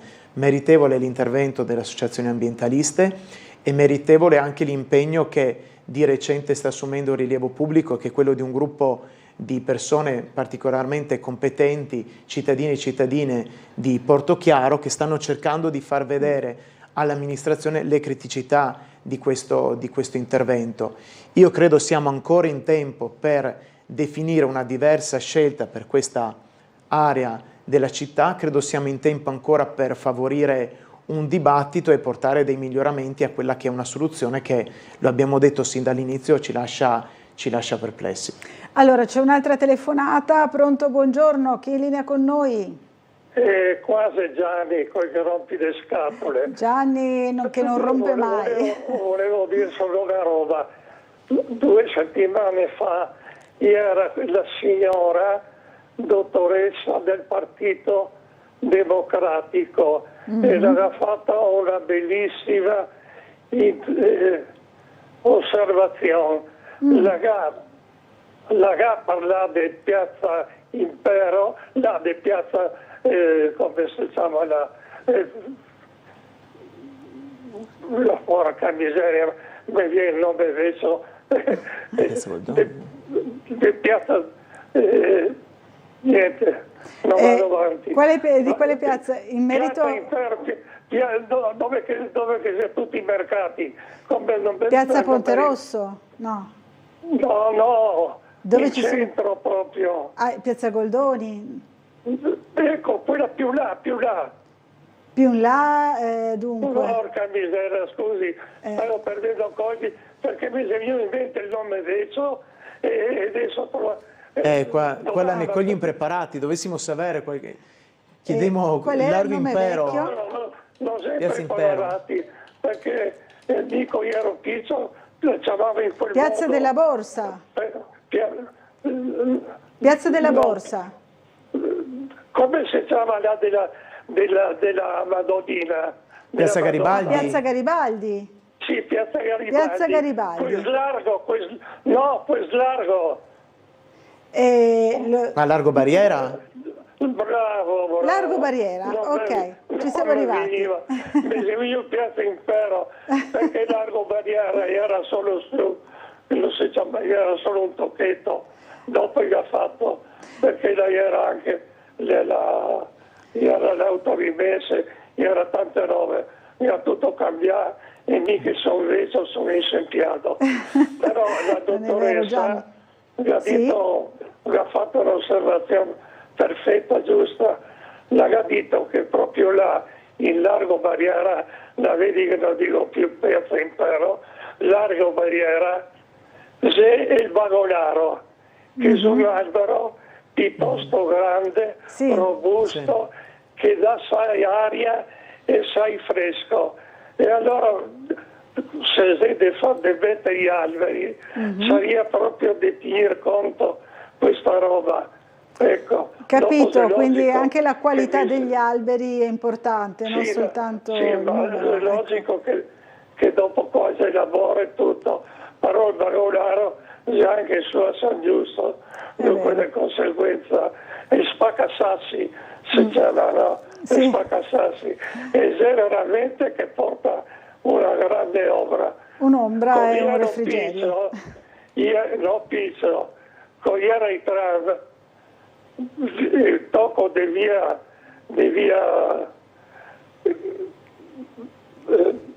che miseria, mi viene anche qua il nome adesso, no, il tocco che va. Allora Gianni, purtroppo siamo in conclusione, allora ce lo racconta magari in un'altra puntata, però è bella questa segnalazione sul Bagolaro che effettivamente fa molta ombra e dà sicuramente ci dispiace, è forte signor Gianni, assolutamente, dà sempre degli spaccati insomma della Trieste del presente e del passato, no? Da cui magari potremmo imparare qualcosa per andare avanti. Bagolar sotto il Bagolaro, Magaragione, lì dove c'è il caffè, il bar degli specialty coffees, lì in Largo Barriera, ex Pizza New, per la mia generazione, ex Pizza New, e ci passo e anch'io rifletto, guarda quest'albero che possibilità dà a tutte le persone sotto con i tavolini, no? E alla fine non è così complicato, alla fine creare una città più confortevole per le persone, alla fine non è così complicato. Allora, grazie davvero a Paolo Altin per essere stato con noi, lo invito a tornare a trovarci presto. Grazie a voi, è un piacere qui a Sveglia Trieste, e grazie a tutti voi che ci avete seguito e buon proseguimento di giornata.